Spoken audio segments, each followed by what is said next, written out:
உலகெங்கும் உள்ள தமிழ் நெஞ்சங்கள் அனைவருக்கும் என் வணக்கம். தொல்காப்பியம் இனிதே சொல்லதிகாரம் நடந்து கொண்டிருக்கிறது. இப்போது அமெரிக்க நாடன்றி வேறு சில நாடுகளில் இருந்து இதனை கேட்கிறார்கள் என்ற செய்தி நேற்று கிடைத்தது. மலேசியா, சிங்கப்பூர், ஜெர்மனியிலிருந்து மிகச் சிலர் ஆகியோரும் இந்த பாடத்தை கேட்கிறார்கள் என்பது மிகவும் மகிழ்ச்சிக்குரியது. ஏனென்றால் எந்த இலக்கண கல்வி, எந்த தொன்மையான முது நூல் தொல்காப்பியம் பல பேரையும் எட்டாததாக இருந்ததோ அந்த நூல் இன்றைக்கு பல பேரையும் கடல் கடந்தும் எட்டுகிறது என்று கருதுகிற போது மிக்க மகிழ்ச்சி உண்டாகிறது. இதனால் தமிழ் இனத்தினுடைய வீறு, தமிழ் இனத்தினுடைய மேதைமை, புகழ், புலமை, ஆற்றல் ஆகியன எல்லாம் வெளிப்படையாக எல்லாரையும் எட்டும். ஒரு காலத்தில் இந்த தொல்காப்பியம் மறைத்து வைக்கப்பட்டிருந்தது, பல பேரை எட்டாததாக இருந்தது. சென்னையிலே ஒருவர் தான் இதனை பாடம் சொல்லக்கூடிய திறம் படைத்தவர் என்று கருதி அவரிடம் சென்று அற்றம் பார்த்து அவருடைய நிலைகளை எல்லாம் கண்ணோடி அவரிடம் பாடம் கேட்கக்கூடிய நிலை இருந்தது. இன்றைக்கு மிக எளிதாக எல்லா நாடுகளில் இருந்தும் இதனை தொலைபேசி வழியாக கேட்கக்கூடிய ஒரு வாய்ப்பு நமக்கு கிடைத்திருக்கிறது. இதை இறையருள் என்று கருதுவோமாக. இப்போது நாம் எழுத்ததிகாரம் முடித்து சொல்லதிகாரத்தில் கிளவியாக்கம் என்று சொல்லக்கூடிய தொடரியல், தொடர் அமைப்பு முறை பற்றிய இயல் அதனை கண்டு அதற்கு பிறகு வேற்றுமையியல், வேற்றுமை மயங்கியல் ஆகிய இயல்களை பார்த்து கொண்டு வருகிறோம். வேற்றுமை என்பது பெயரோடு சேர்ந்து வருவது. ஆகவே முதலில் வேற்றுமையை சொல்லி அதற்கு பிறகு பெயரியலுக்கு போகிறார். நன்னூலில் அப்படி இல்லை. பெயரியலை கூறி அதில் ஒரு பகுதியாக வேற்றுமையை கூறுகிறார். இதுதான் வேறுபாடு, வேற ஒன்றும் பெரிதா இல்லை. நன்னூல் இன்னும் சுருக்கமாக கூறுகிறது. நன்னூலுடைய உரைகள் இன்னும் விரிவாக எடுத்துக்காட்டுகளை கூறுகின்றன. சேனாவரையர், நச்சினார்கினியர், தெய்வச்சிறையார் போன்ற பெரியோர்கள் எல்லாம் உரை எழுதியிருக்கிறார்கள் சொல்லதிகாரத்திற்கு. இந்த உரைகள் மிக நுட்பமான செய்திகளை காட்டுகின்றன. சில இடங்களில் சுருக்கம் காரணமாக நமக்கு விளங்காமல் இருக்கின்ற போது இந்த சொல்லதிகாரத்திற்கு பெரும்பேராசிரியர், இலக்கண கடல் பூவராகம் பிள்ளை அவர்கள் எழுதியிருக்கக்கூடிய விளக்கம் நமக்கு துணை செய்கிறது. அது ஒரு 120 பக்கங்களில் ஒரு இணைப்பாக ஒரே ஒரு அச்சில் வெளிவந்த அந்த நூல் மிக விரைவில் எல்லாருக்கும் கிடைக்கக்கூடிய தனி நூலாக வெளிவர இருக்கின்றது. அதற்குரிய ஏற்பாடுகள் செய்யப்பட்டிருக்கின்றன. இப்படி ஏதாவது பயனுள்ள தொண்டுகள் செய்தால்தான் நம்முடைய மொழி வீட்டு மொழியாக இல்லாமல் நாட்டு மொழியாக மாறும். வேறு வேறு பாஷைகள் கற்பாய், போ போ போ என்கிறார் பாரதியார். ஆகவே வீட்டு மொழியாக இல்லாமல் நாட்டு மொழியாக, உலக மொழியாக மாறுகின்ற ஒரு நிலை இன்றைக்கு தமிழுக்கு வந்திருக்கிறது. ஆகவே அந்த நிலையில் நாம் இப்போது வேற்றுமை மயங்கியலில் இறுதி பகுதியில் நாம் நிற்கிறோம். வேற்றுமை மயங்கியல் என்பது எது என்றால், ஒரு வேற்றுமைக்குரிய இடத்தில் வேறொரு வேற்றுமை வந்து உட்கார்ந்து பொருளை மயங்க செய்து இழக்க விடுவது. ஒரு வேற்றுமை உருவு இருக்க வேண்டிய இடத்தில் வேறொரு வேற்றுமை உருவு வந்து நிற்பது. இது மயக்கம் அல்லது கலத்தல் என்ற நிலையில் நிகழும். இதனை பற்றி, வேற்றுமைகளை பற்றி சொல்லிக் கொண்டு வருகிற போது இறுதியாக இந்த இடத்தில் ஆகுபெயர் பற்றி சொல்லுகிறார் தொல்காப்பியர். ஒல்கா பெரும்புகழ் தொல்காப்பியர் என்று எழுதுவார்கள். சான்றோர்கள்லாம் எழுதுகிற போது ஒல்கா பெரும்புகழ் தொல்காப்பியர், அதாவது ஒல்கான்னா கொஞ்சம் கூட குறையாத, வாடாத, மறையாத என்று பொருள். அந்த ஒல்கா பெரும்புகழ் தொல்காப்பியர் இப்போது நமக்கு வேற்றுமை மயங்கியலில் ஆகுபெயர் பற்றி சொல்லுகிறார் என்று சென்ற வகுப்பில் பார்த்தோம். எதற்காக ஆகுபெயரை பற்றி வேற்றுமை மயங்கியலில் சொல்ல வேண்டும் என்றால், ஒரு வேற்றுமை பொருள் இருக்க வேண்டிய இடத்தில் வேறொரு வேற்றுமை பொருள் இருக்கிறது.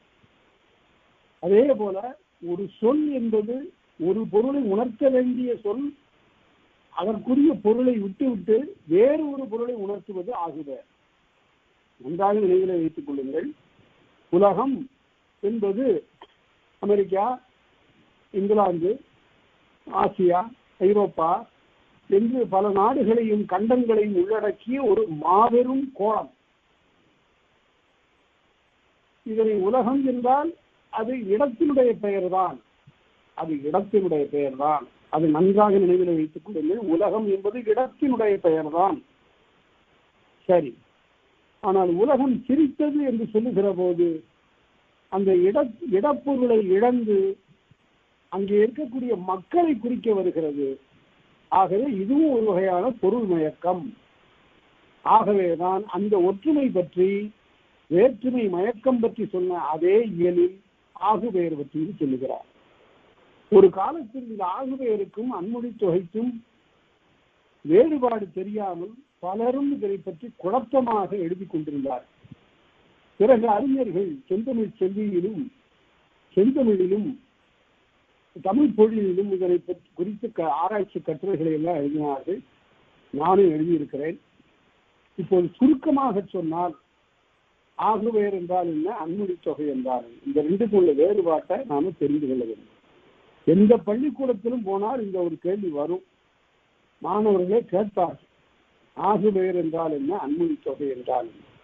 ஆகுபெயர் என்பது ஒரு சொல், நன்றாக நினைவில் வைத்துக் கொள்ளுங்கள், ஒரு சொல் தனக்குரிய பொருளை குறிக்காமல் தனக்கு தொடர்பான வேறு ஒரு பொருளை குறிப்பது ஆகுபெயர். அது 8 வகையாக வரும் என்பதனை நாம் இங்கு பார்க்க போகிறோம். சென்ற வகுப்புல பார்த்தோம்.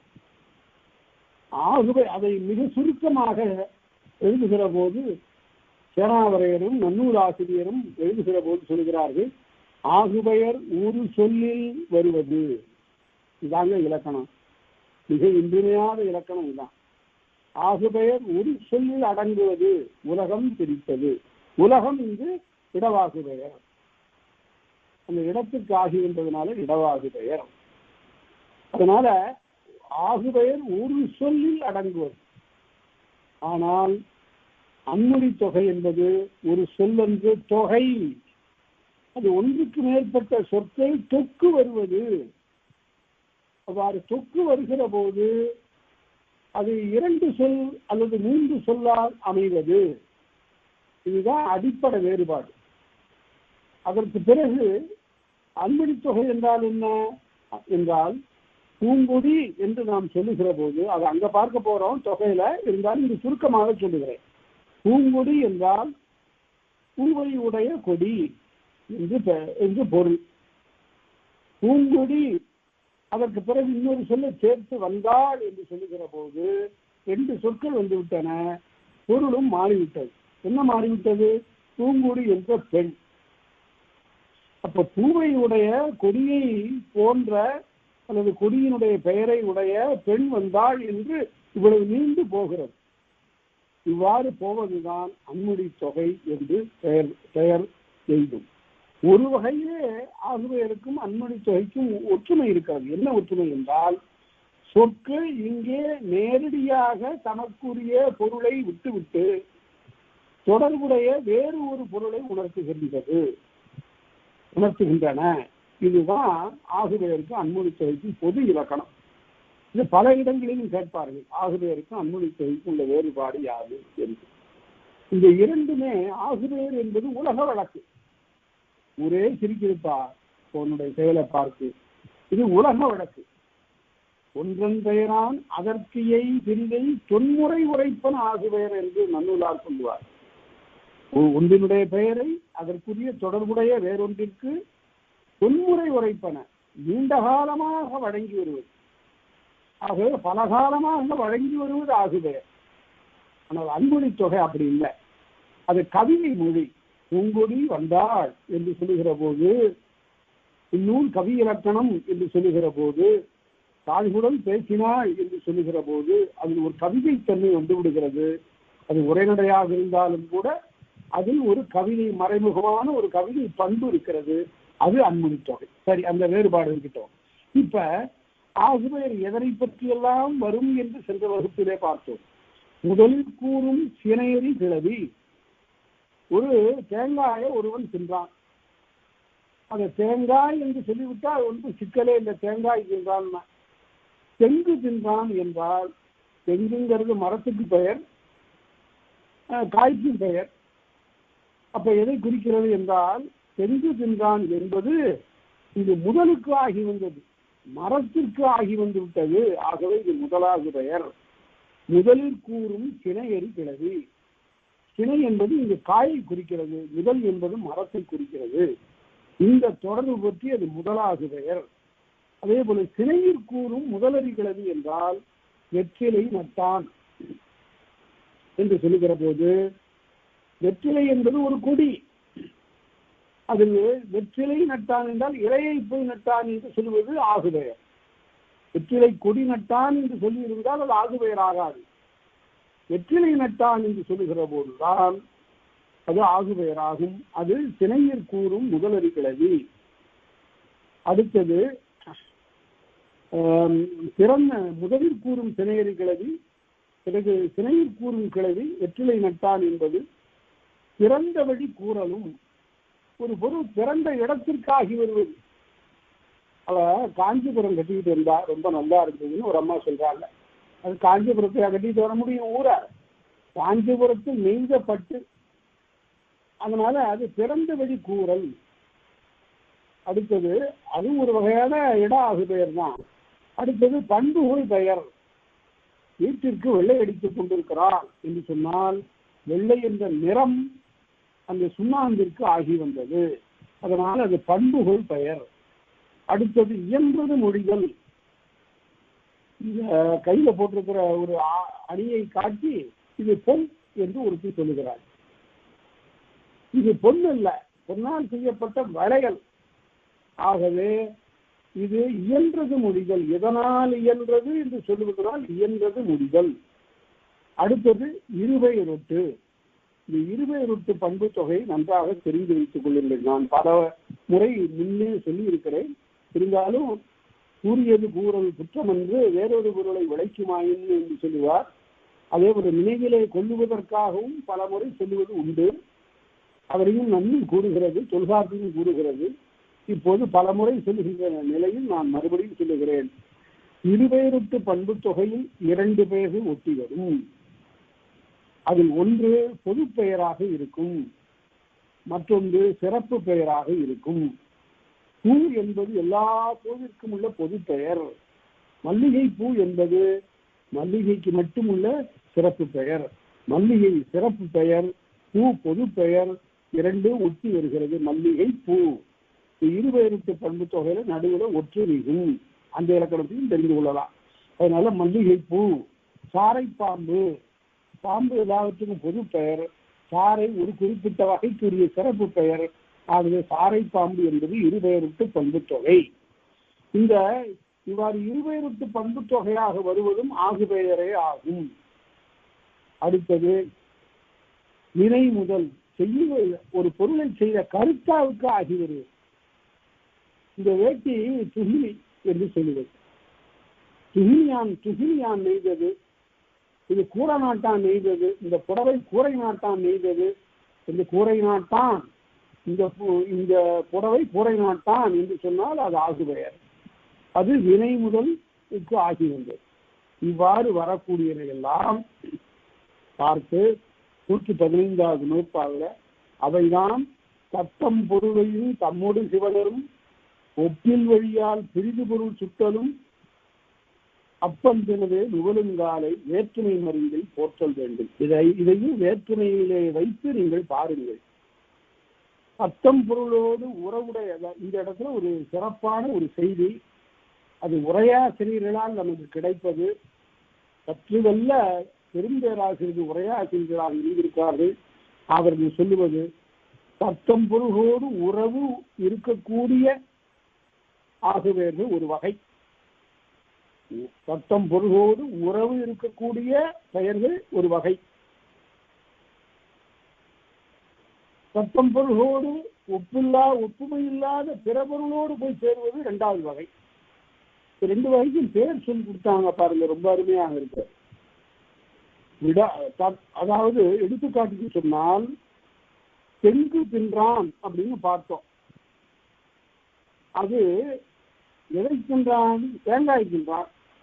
தெங்கு என்று வருவது தென்னை மரம். ரெண்டும் ஒன்றுக்கொன்று உறவுடையன. இப்படி ஆகுபெயர் வந்தால் அதுக்கு பெயர் விடாத ஆகுபெயர். அதுக்கு பெயர் விடாத ஆகுபெயர். விடாத ஆகுபெயர்னா தொடர்பு விடாத, ஒன்றிற்கொன்று தொடர்பு உடைய ஆகுபெயர். சரி, அப்படி இல்லாம காஞ்சிபுரம் உடுத்தினாள் என்று சொல்லுகிற போது காஞ்சிபுரத்துக்கும் இந்த ஆடைக்கும் எந்த விதமான உறவு இல்லை. அந்த ஊர்ல நெய்தது பற்றி சொல்லுகிறார்களுக்கு வேறு உறவு இல்லை. இதுக்கு பெயர் விட்ட ஆகுபெயர். இது எங்கேயும் இலக்கணத்தில் புத்தகங்கள் எல்லாம் எழுதப்படவில்லை.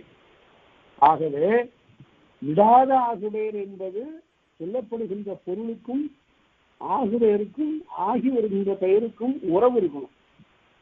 அவ்வாறு வருவது விடாத ஆகுபெயர்.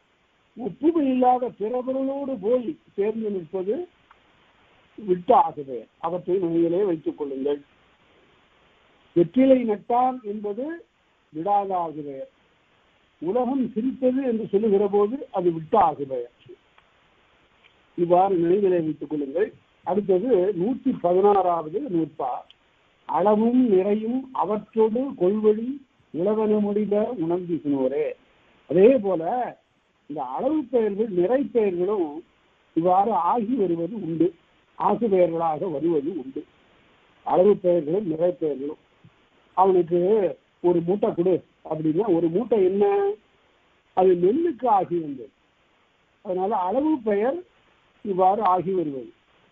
அளக்கப்பட்ட பொருள் மேலும் நிற்கப்பட்ட பொருள் மேலும் ஆகுபெயராக வருவது என்று சேனாவரையர் எழுதுவார்.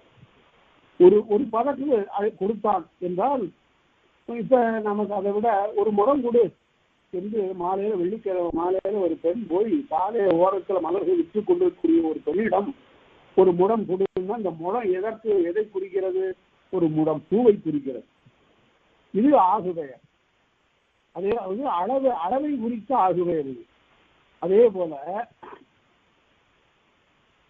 கடையில் போய் எனக்கு 1 கிலோ கொடு என்று கேட்கிறான். முதல்ல சர்க்கரையினுடைய விலை கேட்டான். அதற்கு சரி எனக்கு 1 கிலோ கொடு.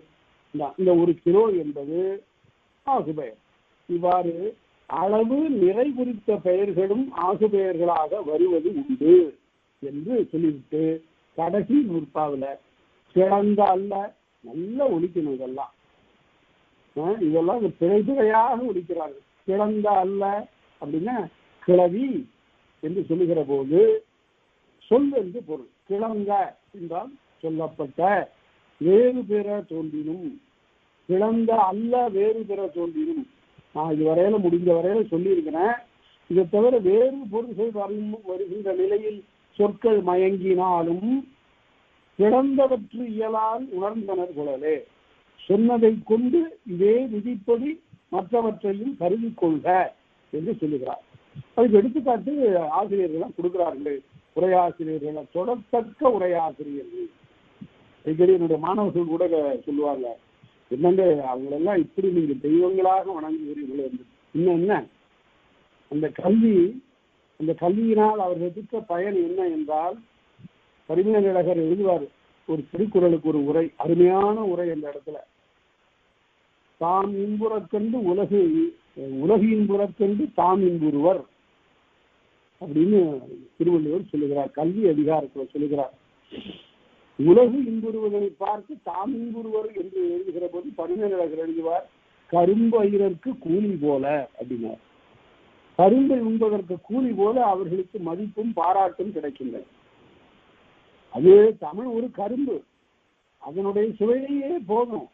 அதற்கு பிறகு இவர் நல்ல கரும்பு கடிக்கிறாரு என்று பாராட்டும் வந்தா எப்படி இருக்கும்? அது போல கரும்பையருக்கு கூலி போல இந்த கரும்பு சாப்பிட்டீங்களா, இது அதுக்கு கூலியா அதை வச்சுங்க அப்படின்னு கொடுத்தது மாதிரி என்றெல்லாம் சொல்லுகிறார். சரி, இப்ப யாழ் கேட்டான் என்றால் யாழ் இசை கேட்டான் என்று வருவது ஆகுபெயர்.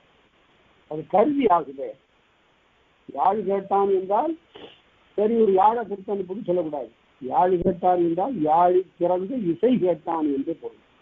குழல் கேட்டான் என்றால் குழலில் பிறந்து இசை கேட்டான் என்று பொருள். குழலும் யாழும் அமைதும் குடைத்த அப்படின்பாரு இளங்கோவடிகள். குழலினிது யாழினிது என்ற தம்மக்கள் மடலை சொல் கேளாதவர் என்று சொல்லுவார் திருவள்ளுவர். அதுல குழலினிது யாழினிது என்ற குழலும் யாழினு சொல்லுகிற ஒரு வரிசை முறை இருக்கு. திருவள்ளுவரையெல்லாம் இயல்பா எளிதா மதிப்பிட முடியாது. 3/4 அடிக்குள்ளார இருக்கிற பொருள் எல்லாம் நாம படிச்சுட்டோமா? இல்லை, இன்னும் படிக்க படிக்க எத்தனையோ நுட்பங்கள் எல்லாம் நமக்கு தெரிய வரும். ஒரே ஒரு நுட்பம் இப்ப சொல்ல போறேன் பாருங்க. இதை பற்றி நீங்கள் சிந்தித்திருக்க மாட்டீர்கள். சிந்தித்திருந்தால் மகிழ்ச்சிக்குரியது. குழலும் யாழும் குழலினிது யாழினிது என்ப தம்மக்கள் மடலை சொல் கேளாதவர் அப்படின்னா இந்த இடத்துல எது இன்றியமையாக சொல் என்றால் குழல் முதல்ல யாழ் பிறகு. ஏன் முதல்ல குழலை சொல்ல வேண்டும் என்றால் குழல் என்பது அதிகமான சுரங்களுக்கு அது இடம் கொடுக்காது. ஏனென்றால் அதை துளைகளை 7 துளைகளை அடைத்து பிறகு காற்றை விடுவது ஒரே ஒரு செயல்தான். அதனால அதுல அதிகமான கமகங்கள் என்று சொல்லக்கூடிய ஒலி வேறுபாடுகள் அதிகமாக தோன்ற மாட்டான். அது எளிது. அடுத்தது யாழ் என்பது அப்படி இல்லை. அது பல நரம்புகளை உடையது. வெவ்வேறு வகையான இசைகளை தோற்றுவிப்பது. தொழில்நுட்பம் உடையது. டெக்னிக் இருக்கிறதுல. கட்டுமானத்திலும் நுட்பம் இருக்கிறது, இசைப்பதிலும் நுட்பம் இருக்கிறது. ஆகவே அதனை அடுத்து சொன்னார். குழலினிது யாழினிது சரி என்ற தம்மக்கள். அந்த தம்முங்கிறது ரொம்ப இன்றியமையாத சொல். நம்ம வீட்டு பிள்ளை அழுவது பேசுவது நமக்கு இன்பம். ஆனா அடுத்த வீட்டுக்கு அது இடையூறு. அதனால தம்மக்கள் மடலை சொல். நம்முடைய குழந்தை மடலையோடு பேசினால் ஆஹா என்ன அழகாக பேசுகிறது, என்னெல்லாம் பேசுகிறது, அது அடுத்த வீட்டுக்காரர் என்னமோ உளறிட்டு அந்த பிள்ளை அப்படின்னு சொல்லுவார். அதனால அந்த தம்முங்கிற சொல்லு பற்றினால் வருவது என்பதனை புலப்படுத்துவது. அதனால அதெல்லாம் சொல்றாரு. இந்த பாருங்க, இது ஒரு ஏரி. ஒரு ஆளை பார்த்து சொல்றான், இந்த ஆளு ஒரு ஏறு, இந்த ஆளு ஒரு காளமாடு அப்படின்னு சொன்னா தொழிலாக பெயர். அது பாய்கின்ற பாயுமாறே பாய்வன் என்னும் தொழில் பற்றி ஒப்பித்தமையும் என்று தொல்காப்பிய உரையாசிரியர் ஆகிய பேராசிரியர் எழுதுவார். என்ன உரை, பல நுட்பங்கள். அதுல ஓமை என்று சொல்லுகிற போது சொல்லுவார், புலி என்ன மறவன், அவரே ஒரு எடுத்துக்காட்டு காட்டுவார். புலி என்ன மறவன் என்று சொல்லிவிட்டு அதற்கு கீழே எழுதியாரு, அது பாயுமாறே பாய்வன் என்னும் தொழில் பற்றி ஒப்பித்தமையில் அத்தன்று தோலும் வாளும் காலும் முதலாயின ஒவ்வான் என்பது. புலி போல பாய்ந்தான்னா உடனே புலியை போல இதுக்கு கால் இல்லையே, வால் இல்லையே, தோல் இல்லையான்னு கேட்கக்கூடாதான். அது தொழிலுக்கு மட்டுமே ஒப்புமை. உவமை என்பது ஒரு குடை ஒக்கும் என்பது பெரிய இலக்கணம். உவமை எல்லா பக்கங்களிலும் பொருந்துவதல்ல, ஒரு குறிப்பிட்ட பண்புக்கு மட்டும் பொருந்துவது ஒரு குடை ஒக்கும். எல்லா பக்கங்களிலும் பார்த்து ஆராயக்கூடாது என்று எடுத்துக்காட்டு காட்டுவார் பேராசிரியர். அதனால் அதோடு நாம வேற்றுமை நயங்கியலை நிறைவு செய்து கொண்டு இந்த வேற்றுமை நயங்கியலில் வேற்றுமை உருவ மயக்கத்தையும் வேற்றுமை பொருள் மயக்கத்தையும் ஆகுபெயரையும் நமக்கு ஆசிரியர் தொல்காப்பியனார், ஒல்கா பெரும்புகழ் தொல்காப்பியனார் எடுத்து உரைத்தார். அடுத்தது நாம் விழிமரபு பேருங்கிறார் பாருங்க. வேற்றுமை இயல் வேற்றுமை மயங்கியல் விழி இயல் தானே வைக்கணும். இந்த வேற்றுமை இயல் வேற்றுமை மயங்கியெல்லாம் புத்தகத்தில் இருக்கு, படிக்கிறவர்களுக்கு. இந்த விழிமரபு என்பது வழக்கிலே இருப்பது, பேச்சு வழக்கிலும் இருப்பது.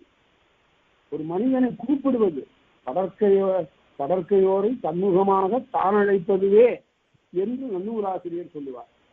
கடற்கையில் இருக்கிறவன 3வது இடம் அது. தன்னை நான் என்பது தன்னை, நீ என்பது முன்னிலை, அவன் என்பது படற்கை. இதற்கே தன்மை சொன்னா நாங்கள் என்பது தன்மை பன்மை, நீங்கள் என்பது முன்னிலை பன்மை, அவர்கள் என்பது படற்கை பன்மை. இந்த படற்கையோரை தன்முகமாக படற்கையோரை முன்னிலையாக கூப்பிடுறான். ஏ கண்ணா இங்கே வா அப்படின்னு சொல்லுகிற போது 3வது இடம் படற்கை, அதை கொண்டு வந்து 2வது இடத்துல நிறுத்துறான். எதுக்க நிறுத்தி அப்புறம் பேச போறான். கண்ணா வா இங்க, நான் சொல்றதை கேளு என்று சொல்லுகிறான். அதனால அவ்வாறு விழிக்கின்ற மரபு, இது மரபு என்பது வடிவழி மகனே கேள் என்று சொல்லுகிற போது அது விழி. அது அவ்வாறு செய்தியும் வரலாம், பேச்சு வழக்கிலும் வரலாம். இப்ப மரபு நிலை இதை பற்றி சொல்லுகிற போது இந்த வெளிங்கிற சொல்லி இருக்கு பாருங்க, ரொம்ப மரபுன்னு சொல்றாரு. மரபுன்னு என்ன? மரபு நிலை பிரிவில் பிரிதாகும். மரபுங்கிறது மாறக்கூடாது, மரபை உடைத்து தூக்கி எறியக்கூடாது. நம்மகிட்ட எவ்வளவு பெரிய செய்யுள் மரபு இருக்கிறது, யாத்திகள் இருக்கிறது. செய்யுளியல் தொல்காப்பியர் எழுதியிருக்கிறார்.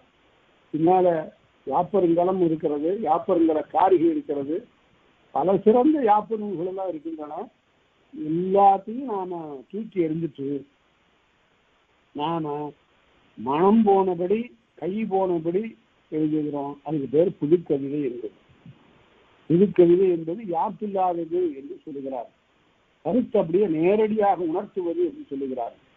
அது ஒரு அழகான உரைநடை என்று சொல்லுங்கள். நீங்கள் யாப்பு இலக்கணத்திற்கு உட்பட்டு வருவதுதான் செய்யுள் அல்லது கவிதை. நல்ல உரைநடை கூட கவிதை தன்மை உடையது என்று சொல்லுங்கள், ஒத்துக்கொள்ளலாம். ஆனால் அதனையே கவிதை என்று சொல்லிவிட்டால் இலக்கிய வகைமை பிழை ஏற்படும். வகைமைன்னா ஜானர். இலக்கிய வகைமைப்படுத்துவதில் ஒரு பிழை ஏற்பட்டுள்ளது. அதனால புதுக்கவிதைக்கு நாம எதிர்ப்பாளர்கள் இல்லை. அது நியூ பொயட்ரி அல்லது ஃப்ரீ ஒர்க் என்று பிற மொழியில் சொல்லப்பட்டது. அது பார்க்க போனால் அது மிக இயல்பான, எளிய, எல்லாராலும் இயற்றக்கூடிய அல்லது வரையக்கூடிய, எழுதக்கூடிய ஒன்று. ஆனால் கவிதை என்பது வேறு, மிக ஆழமான பொருளுடைய புவியினுக்கு அணியாய் ஆழ்ந்த பொருள் தந்து புலத்திற்றாகி சவியுறத் தெளிந்து தன்னென்று ஒழுக்கம் கருதி அவியகத் துறைகள் தாங்கி ஐந்திணை நெறி அளாதி சான்றோர் கவியென கிடந்த கோதாவரின்னு சொன்னான் கம்பர். இந்த பாட்டு ரொம்ப அருமையான பாட்டுங்க. இந்த பாட்டு தான் கவிதைக்கு இலக்கணம்னு நாம கொள்ளணும். எப்படி இருக்கு? புவியினுக்கு அணியாக இருக்க வேண்டும். ஒரு பாட்டு எடுத்துங்க. இன்னும் ஒரு இடத்துல ஒரு நேர்காணல கேட்டாங்க, ஒரே ஒரு பாட்டு சொல்லி தம்பி அப்படிங்கிற. நான் உடனே தொடுக்கும் கடவுள் பழம்பாடல் தொடையின் பயனே என்ற அம்மை மீனாட்சியை குறித்து குமரகுருபரர் பாடுகின்ற அந்த பாட்டை சொன்னேன். உடனே அவர் கேட்டார், இதையே சொன்னேன் அப்படின்னு கேட்டார். இந்த பாட்டினுள் நம்முடைய பழந்தமிழ் சிறப்பெல்லாம் இலக்கணமெல்லாம் அடக்கம். இதுக்குள்ள எல்லாம் இருக்கு. துடுக்கும் கடவுள் பழம்பாடல் தொடையின் பயனே, இதுல தொடை இருக்கிறது, யாப்பு இருக்கிறது, அசை இருக்கிறது, சீர் இருக்கிறது, இல்லை பாடு பொருள் இருக்கிறது, எல்லாம் இருக்கு. மகான் அவர் குமரகுருபரர் என்பவர் எளிய மனிதர் அல்ல. நாடு முழுவதும் சுற்றி திரிந்து பலவேறு இடங்களுக்கு சென்று பாடியவர். சகலகலாவல்லியை அழைத்து பாடியவர். அங்கே அரசனுடைய அவையில் அவருக்கு இடம் கொடுக்காத போது சகலகலாவலியும் சொல்லி நான் இங்கே நிற்கிறேன் என்றவர் பாடுவார். பாட்டும் பொருளும் நிற்கக்கூடிய அம்மையே என்ற உடனே அவருக்கு இருக்கை வந்தது என்பது நாம் அவருடைய வரலாற்றால் உணர்கிறோம். அத்தகைய பெருமான் பாடிய அந்த பாட்டில், இந்த பாட்டை படித்து பாருங்க. மீனாட்சி அம்மை பிள்ளை தமிழ்ல மிக உயர்ந்த சிற்றிலக்கியங்கள்ல மீனாட்சி அம்மை பிள்ளை தமிழுக்கு நிகராக ஒரு இலக்கியம் இல்லை. அதனால தொடுக்கும் கடவுள் பழம்பாடல் தொடையின் பயனே துறை வெளுத்த, அதான் அகத்துறை புறத்துறை, துறை வெளுத்த நரைத்தீன் தமிழின் ஒழுகு நெரும் சுவையே என்று சொல்லுகிறார். அதே போல ஆணவ கிழங்கு அகந்தை கிழங்கை அகந்தெடுக்கும் தொழும்பர் உலக்கோயிற்கு ஏற்றும் விளக்கே, அப்படியே ஓமையும் உருவகம் எல்லாம் கொண்டு வந்து அவர் கொட்டிட்டார். எப்படி அதை பாட முடியும் படித்து? அதனால அந்த ஒரு பாட்டுல எல்லாமே இருக்கிறது. அதுதான் மரபுங்கிறது. இந்த மரபை பின்பற்றி பாடுகின்ற அந்த பாட்டுத்தான் செய்யுள் என்று சொல்லப்படும். இசையோடு பாடுவது பாட்டு, யாப்போடு இசைந்து வருவது செய்யுள். அதை நினைவில் வைத்துக் கொள்ள வேண்டும். இப்போது விழிங்கிறதுக்கு சொல்லுகிறார். விழி மரபுன்னு சொன்னார். மரபு என்பது தொன்று தொட்டு வருகின்ற கல்வி மரபு, தொன்று தொட்டு வருகின்ற கல்வி மரபு. அது தொல்காப்பியர் சொல்லுவார், பின்னாடி படிக்க போறோம். மரபு நிலை திரியின், மரபு நிலை திரிந்தால் என்ன ஆகும்? பிரிது பிரிதாகும். அது செய்யுளா இருக்காது, வேற ஆயிடும். அதனால அவ்வாறு சரியாக ஒருத்தர் செய்யுள் ஒருத்தர் செய்யுள் எழுதுறான். ராத்தி சேதுப்பிள்ளை தான் சொல்லுவார். சொல்லின் செல்வராகிய ராத்தி சேதுப்பிள்ளை அவர்கள் அடுக்காக பேசுவார். அவர் ஒரு காலத்துல அவர் என்ன செய்தார் என்றால், அறிஞர் அண்ணா பேசுவதை கொஞ்சம் கேலியாக எள்ளலாக பேசினார். அண்ணா அடுக்குமொழியோடு பேசுவார். மேடைகளில் பேசுகிற போது அடுக்காக பேசுவது அவருடைய வழக்கம். அதை இவர் கொஞ்சம் கேலியாக பேசுகிற போது, நான் நெல்லையிலிருந்து தில்லை வருவதற்குள் எல்லையில்லா தொல்லை பெற்றவர்னு வேடிக்கையா சொல்லுவார். ஒருவருக்கொருவர் சிறந்த மதிப்புடையவர்கள். அது என்ன ஆயிடுச்சு, காலம் செல்ல செல்ல இந்த நடை பல பேரையும் கவர்ந்து விட்டது. அதற்கு பிறகு அண்ணாவை பற்றி ராத்தி சேதுப்பிள்ளை கருத்து சொல்ல வருகிற போது, இந்நாட்டின் இளைஞர்கள் காளைகளாகவும் கன்றுகளாகவும் தெரிதல் வேண்டும், கோழைகளாகவும் மோழைகளாகவும் இருக்கக்கூடாது என்று முயற்சி செய்பவர் அண்ணா அப்படின்னார். அவரிடமே அந்த அடுக்குமுடி வந்துவிட்டது. அதனால அந்த அடுக்குல ஒரு அழகு இருக்கிறது. அது எதுகை மோனை என்று சொல்லப்படும். இந்த எதுகை மோனை செய்யுளுக்கு வேண்டும் தான். ஆனால் எதுகை மோனையிலேயே செய்யுள் இல்லை. நன்றாக நினைவிலே வைத்துக் கொள்ளுங்கள். இரண்டாவது எழுத்து ஒன்றி வருவதிலும் முதலாம் எழுத்து ஒன்றி வருவதிலும் ஒரு செய்யுள் அடங்கி விடாது. ஒரு செய்யுள் என்பது பொருளால் சிறக்க வேண்டும். பாடுபொருள் என்பது மிக மிக இன்றியமையாது. அதுதான் ராசி சேதுப்பிள்ளை அவர்கள் சொல்வார்கள், அண்ணன் என்பவன் தம்பிக்கு மூத்தவன், பின்னை என்பது தெருவில் உயர்ந்தது. இப்படி பாருன்னா அது பாட்டான்னாரு. அண்ணங்கிறவன் தம்பிக்கு மூத்தவன், பெண்ணுங்கிறது தெருவை விட உயர்ந்தது. இது பாட்டா? இது இலக்கணம் சரியா இருக்கு. இலக்கணம் சரியா இருந்தா பாட்டாகி விடாது, செய்யுள் ஆகி விடாது. அதனால இன்னொரு எடுத்துக்காட்டு அவர் சொல்லுவார், ரொம்ப அருமையாக இருக்கும். சாக்கென்பது கோணி உயர் சட்ட எது போக்கும், மேற்கென்பது கிழக்கே நின்று பார்த்தால் அது தெரியும் எழுதணும்.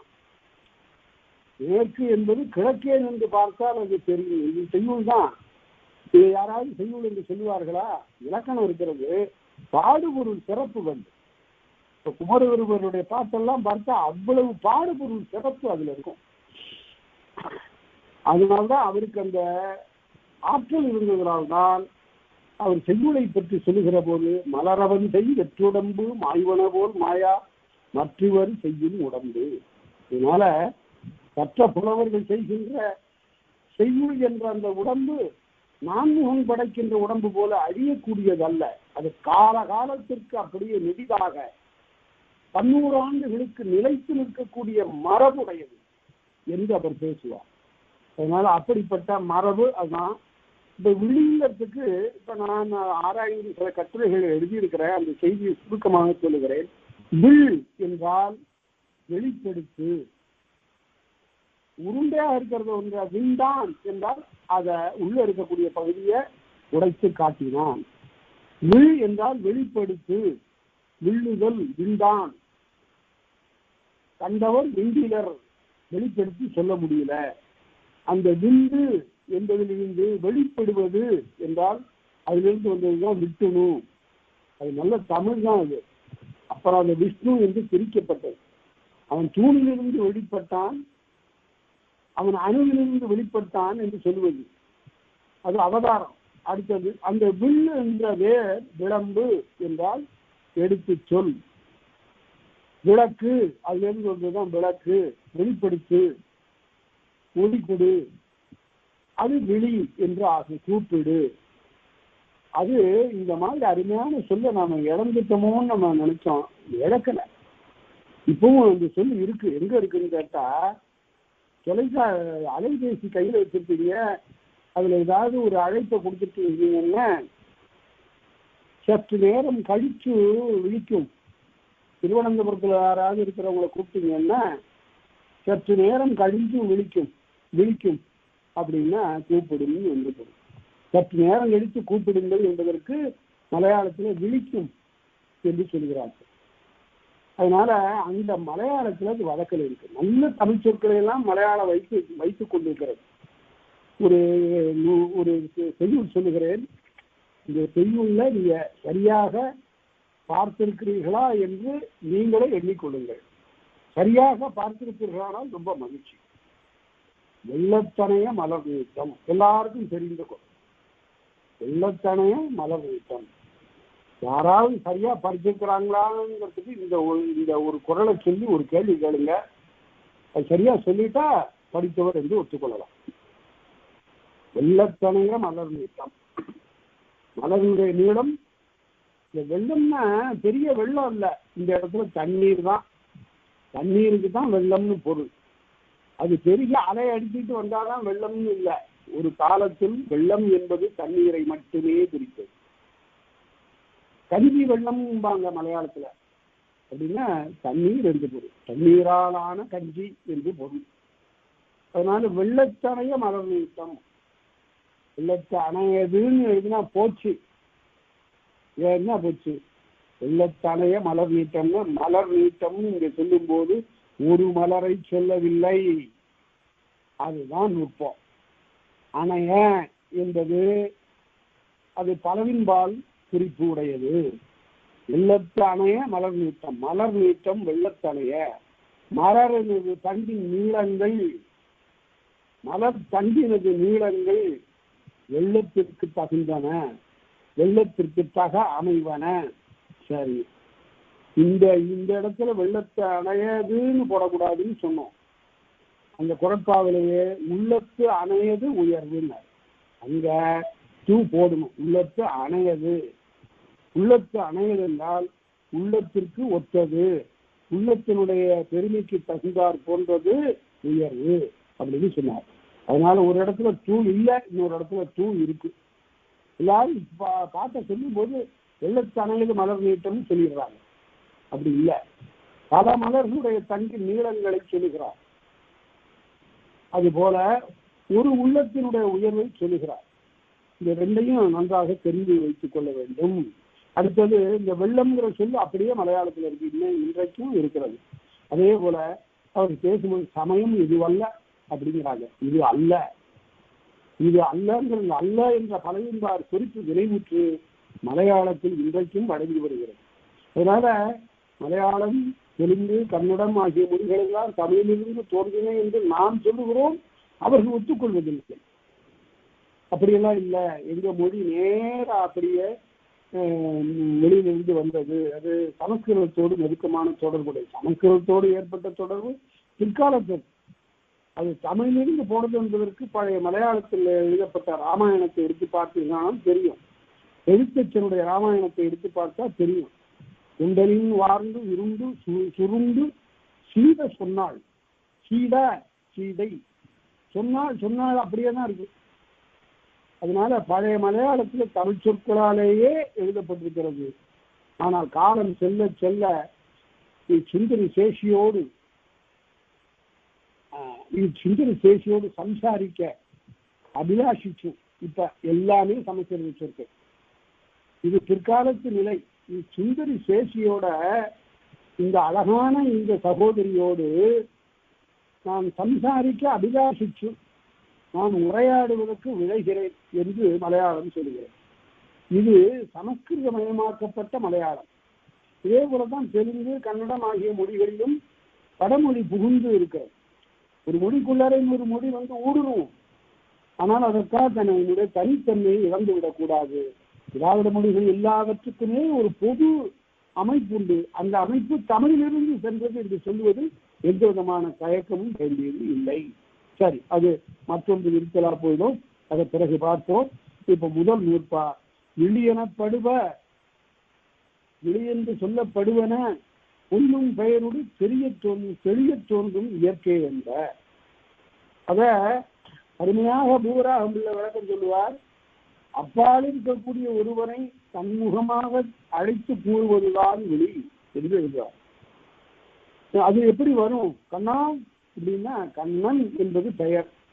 அந்த பெயர் என்ன ஆகும்? கண்ணா என்று பெயரின் இறுதியில் ஒரு மாற்றம் அடைந்து தெளிய தோன்றும். தெளிவாக இது விழி என்று புலப்படும். அப்படி வருவதுதான் என்று சொல்லிவிட்டு கண்ணா என்னாச்சு, கண்ணன்ங்கிறதுல ஈற்றயல் எழுத்து எது? கண்ணன் என்பது பன்னகரம், நா என்பது ஈற்றயல் எழுத்து. அந்த ஈற்றயல் எழுத்து நீளும். கண்ணா சரி, கடைசி எழுத்து போயிடும், கடைசி எழுத்துக்கு முந்தைய எழுத்து நீளும். ஈற்று அயல் நீடல். அடுத்தது நம்பி. நம்பி என்பது பெயர். அறிவுடை நம்பி என்பது பாண்டியனுடைய பெயர். ரொம்ப உண்மையிலே அந்த பாட்டை புறநானூற்று பாட்டை பார்த்தா அவன் அறிவுடை நம்பிங்கிறது தெரியும். அவன் கல்வியினுடைய பெருமையை அப்படி போற்றுகிறான். அதனால பாண்டியன் அறிவுடை நம்பிய நம்பி என்று கூப்பிடுகிற போது ஈறு திரியும், கடைசி எழுத்து மாறும். அடுத்தது வேறு ஒன்று வந்து அடையும், சிறிது வந்து அடையும். கண்ணனே என்று சொல்லுகிற போது ஏகாரம் வந்து சேர்ந்தது. அடுத்தது இந்த மூணுமே இல்லாம அப்படியே இயல்பாவே இருக்கும். கண்ணன் இங்க வாங்க அப்படின்னு சொல்லிக்க, அதுவும் வெளிதான். அதுக்கு பேர் அண்மை வெளி. பக்கத்தில் இருக்கிறவளை கூப்பிடும் போது கண்ணான்னு கூப்பிட வேண்டியதில்லை. கண்ணன் இங்க வாங்க என்று சொல்லுகிற போது இயல்பாக. ஆக இந்த மாதிரியான மாற்றங்களை தெளிவாக பெயரின் கண்ணே புறப்பாடு செய்வன இழிகள் என்று கருதப்படும். அடுத்து அவ்வே இவ்வன அறிதற்கு மெய்பெற கிளப்ப. இனி அந்த அவ்வாறு அடைக்கக்கூடிய விழி இவ்வாறெல்லாம் வரும் என்பதனை கீழே சொல்ல போகிறேன். மெய்பெற கிளப்ப, நன்றாக விளங்குமாறு மெய்பெற கிளப்ப, உருவம் விளங்க சொல்லப்படும். சரி, முதல்ல எடுத்த உடனே உயர்தனை பெயர்கள் வெளியேற்கக்கூடிய மரபு பற்றி சொல்லுகிறார். உயர்தனை பெயர் என்பது என்ன? கண்ணன், ராமன் என்பன ஒருவருக்கு இடப்பட்ட இயற்பெயர்கள். தெய்வ புலவர் என்பது ஒருவருக்கு இடப்பட்ட, ஒருவருக்கு வழங்கப்பட்ட சிறப்பு பெயர். அதுபோல பெயர்கள் பல வகைப்படும். அந்த பெயர்கள் அதுல உயர்தனை பெயர். அந்த உயிர்கணை பெயரை ஆடு, மாடு, கல்லு, மலை, ஆறு இவையெல்லாம் அகிரணை பெயர்கள். உயிர் உள்ள மாந்தனுடைய பெயர்கள் எல்லாம் உயர்கணை பெயர்கள். மக்கள், தேவர், நரகர் உயர்கணை என்று சொன்னார் நன்னூல் ஆசிரியர். அதனால உயர்கணை என்பனார் மக்கள் சுட்டேனார். இலக்கணம் எவ்வளவு சிறந்தது பாருங்க. உயர்கணை என்பனார் மக்கள் சுட்டே. மக்கள் என்று சுட்டி கூறுவதற்குரிய தகுதியை உடையவர்கள் உயர்தனை. அதனால உடம்பு உயிர் இருக்குங்கிறதுனாலே ஒருத்தன் உயர்தனைன்னு சொல்லிட்டு இருக்குதுல்லை. அது வரும் போகும், அது பாட்டுக்கு சாப்பிடும், தூங்கும் என்றெல்லாம் சொல்லுகிறார்கள். அகிரணையாக பேசுகிறார்கள் என்றால் அந்த உயிருக்கு எந்த விதமான சிறப்பும் இல்லை என்று பொருள். அந்த சிறப்பு இருக்கு. அதனால்தான் சாதாரண இயல்பாக எல்லாரும் பிறப்பது போல பிறந்தவர்கள் பிறந்தார் என்று சொல்வது வழக்கம். அவர் பிறந்தார், அவருக்கு ஒரு பிள்ளை பிறந்தது, அவருக்கு ஒரு பெண் பிறந்தது என்று சொல்வது வழக்கம்.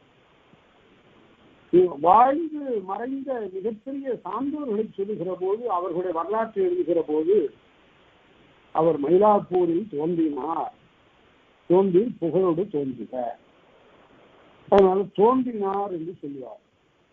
இது ரெண்டும் இல்லாம ஏதோ அது பாட்டுக்கு அவன் பாட்டுக்கு பிறந்த, அந்த பையன் பிறந்தா, அந்த பெண்ணு பிறந்தான்னு சொல்றதுக்குள்ள தகுதி இல்லைன்னா பெத்து போட்டுட்டு போயிட்டா. இந்த போடுதல்ங்கிறது அகிரிகளுக்குள்ளது. குட்டி போட்டது, நாய் குட்டி போட்டது அப்படிங்கிறது மாதிரி பெற்று போட்டால் உன்னை ஒருத்தி போட்டாலே வேலையற்ற போயின்னு எழுதினான் காலமேகம். உன்னை ஒருத்தி போட்டாலே வேலையற்ற போய். அதனால அதை விலங்கிற்குரிய வினை என்ற போடுதல், போடுதல், பிறத்தல், தோன்றுதல், இவ்வாறு வினை வேறுபடும் அவர்களுடைய பண்பை தகுந்தார் போல. இப்ப உயர்கணை பெயர்களை பற்றி பார்ப்போம். குரில் இ, உ குரில் உ, ஐ ஐ நெடில், ஓ நெடில், இந்த 4 எழுத்துக்கள் தான். இந்த 4 எழுத்துக்கள் தான் எழுதக்கூடாது. 4 எழுத்துக்கள் தாம், அது பன்மை. அதனால அப்படிதான் எழுதணும். அவர்தான் கூறினார்னு எழுதணும். அவர்தான் கூறினார்னு எழுதக்கூடாது. அவர்தாம் கூறினார். அவர்னு சொல்லிட்டு அது பன்மை, அதனால மரியாதை பன்மை. அவர்தாம் கூறினார் என்று எழுத வேண்டும். இ உ ஐ ஓ என்னும் 4 இறுதியுடைய 4 எழுத்துக்கள் தாம் அப்பால் 4 உயர்தனை மருங்கில் வெளிப்பொருள் சுட்டிய விழிகள் பெயரே. பொருளை உணர்த்தக்கூடிய வெளிப்பெயர்கள் ஈறுகள் இந்த 4மே ஆகும். எவையவை?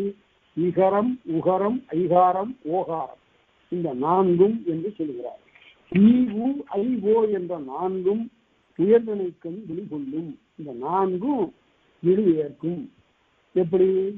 ஈங்கிறது பாருங்க, அது வெளி ஏற்கும். சுடர்த்தொடி என்பது இந்த இடத்துல ஒரு அருமையான ஒரு விளக்கத்தை பூவராகம்புல கொடுத்தார். இல்லாட்டி நமக்கே ஒரு மயக்கம் ஏற்படும். சேனாவரையர் எழுத முடியாத சில செய்திகளை பூவராகம்புல எழுதுவார். எவ்வளவு பெரிய இலக்கண ஆசிரியர். பல்கலைக்கழகத்திற்கு பாடம் சொல்ல வருகிற போது கையில எந்த நூலும் இருக்காது,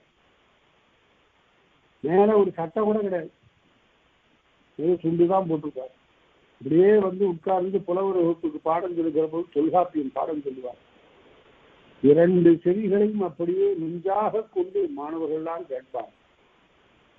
அப்பேற்பட்ட அந்த பெருமைக்குரிய அந்த பேராசானிடம் எனக்கு பாடம் கற்க வாய்ப்பு இல்லாமல் போய்விட்டதுங்கிற வருத்தம் ரொம்ப நாள் உண்டு. அப்புறம் அதற்கு பிறகு அவருடைய நூல்கள் எல்லாம் படிக்கிற போது அது தெளிந்தது. அந்த பூராமுல சொல்லக்கூடிய விளக்கத்தையும் நான் இங்கே உங்களுக்கு சொல்லுகிறேன். சுடர்த்தொடி, இது கலித்தொகையில ஒரு பாட்டுல வருது. சுடர்த்தொடி கேளாய் திருவிண்ணாமாடும் அடக்கிய போதை பறிந்து வரிப்பந்து கொண்டோடி மேதற்கு செய்யும் திருவட்டி மேலோர் நாள் அப்படின்னு தொடங்கக்கூடிய அந்த பாட்டு அருமையான ஒரு பாட்டு. அது பாட்டு அல்ல, அது ஒரு நாடகம், அருமையான ஒரு நாடகம்.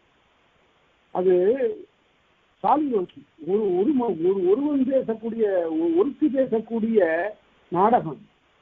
சுடர்த்தொடி தலையை பார்த்து தோழி சொல்கிறார், சுடர்த்தொடி வேளாண். ஆனால் தொடி என்பது தொடி என்று அளவெடுத்தது, என்று நீண்டது, அளவெடுக்கல நீண்டது. சுடர்த்தொடி என்றும் சுடர்த்தொடி என்று நீண்டது. இந்த டீ குறில் டீ என்று நெடிலாயிற்று. இவ்வாறு அளவெடுக்கும் இகரம். சுடர்த்தொடி என்பதில் இருக்கிற இகரம் ஈகாரமாயிற்று. சரி, அடுத்த போல சாத்தி என்பது ஒரு பெண்ணினுடைய பெயர். சாத்தி, அது இகர விகுதி.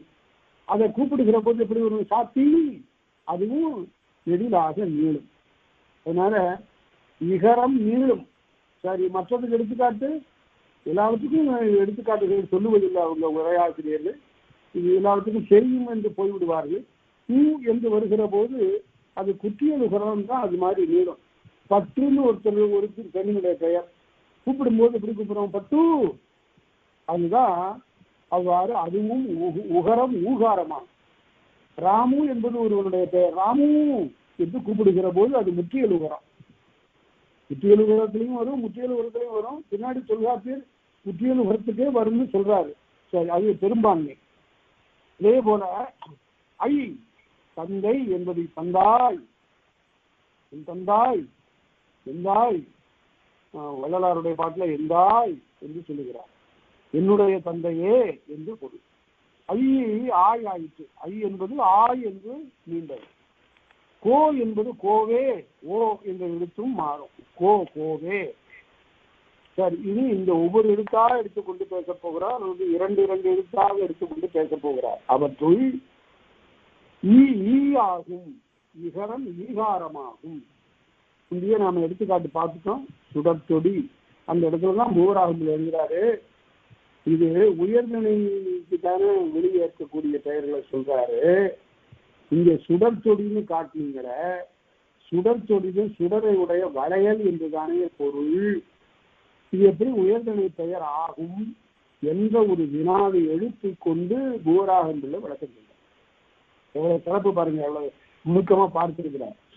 சுடர்த்தொடிங்கிறது அகிரிணை, ஆனால் அது அகிரிணையா இல்ல. என்ன ஆயிற்று? சுடர்த்தொடி கேளாய். கையில இருக்கிற வளையலை பார்த்து வளையலே நீ கேட்பாயாகன்னு யாரு சொல்லுவா? அதனால வளையல் அணிந்த பெண்ணே கேட்பாயாகன்னா என்ன பொருள்? அது அன்மொழி தொகை ஆகிவிட்டது. சுடர்த்தொடி கேளாய், இந்த 2 சொற்கள் வந்த பிறகுதான் அது அன்மொழி தொகை என்று தெரிகிறது. அதனால அன்மொழி தொகையாக வருகிற போது அது உயர்தனை என்று அறியப்பட்டது என்று எழுதுவார் இலக்கண கடலாகிய போராக. அதனால அவ்வாறு வரக்கூடிய அது பெயர் ஈ ஆகும். சாத்தி நம்பி என்று ஈ ஆகும். அதே போல ஆயாகும்.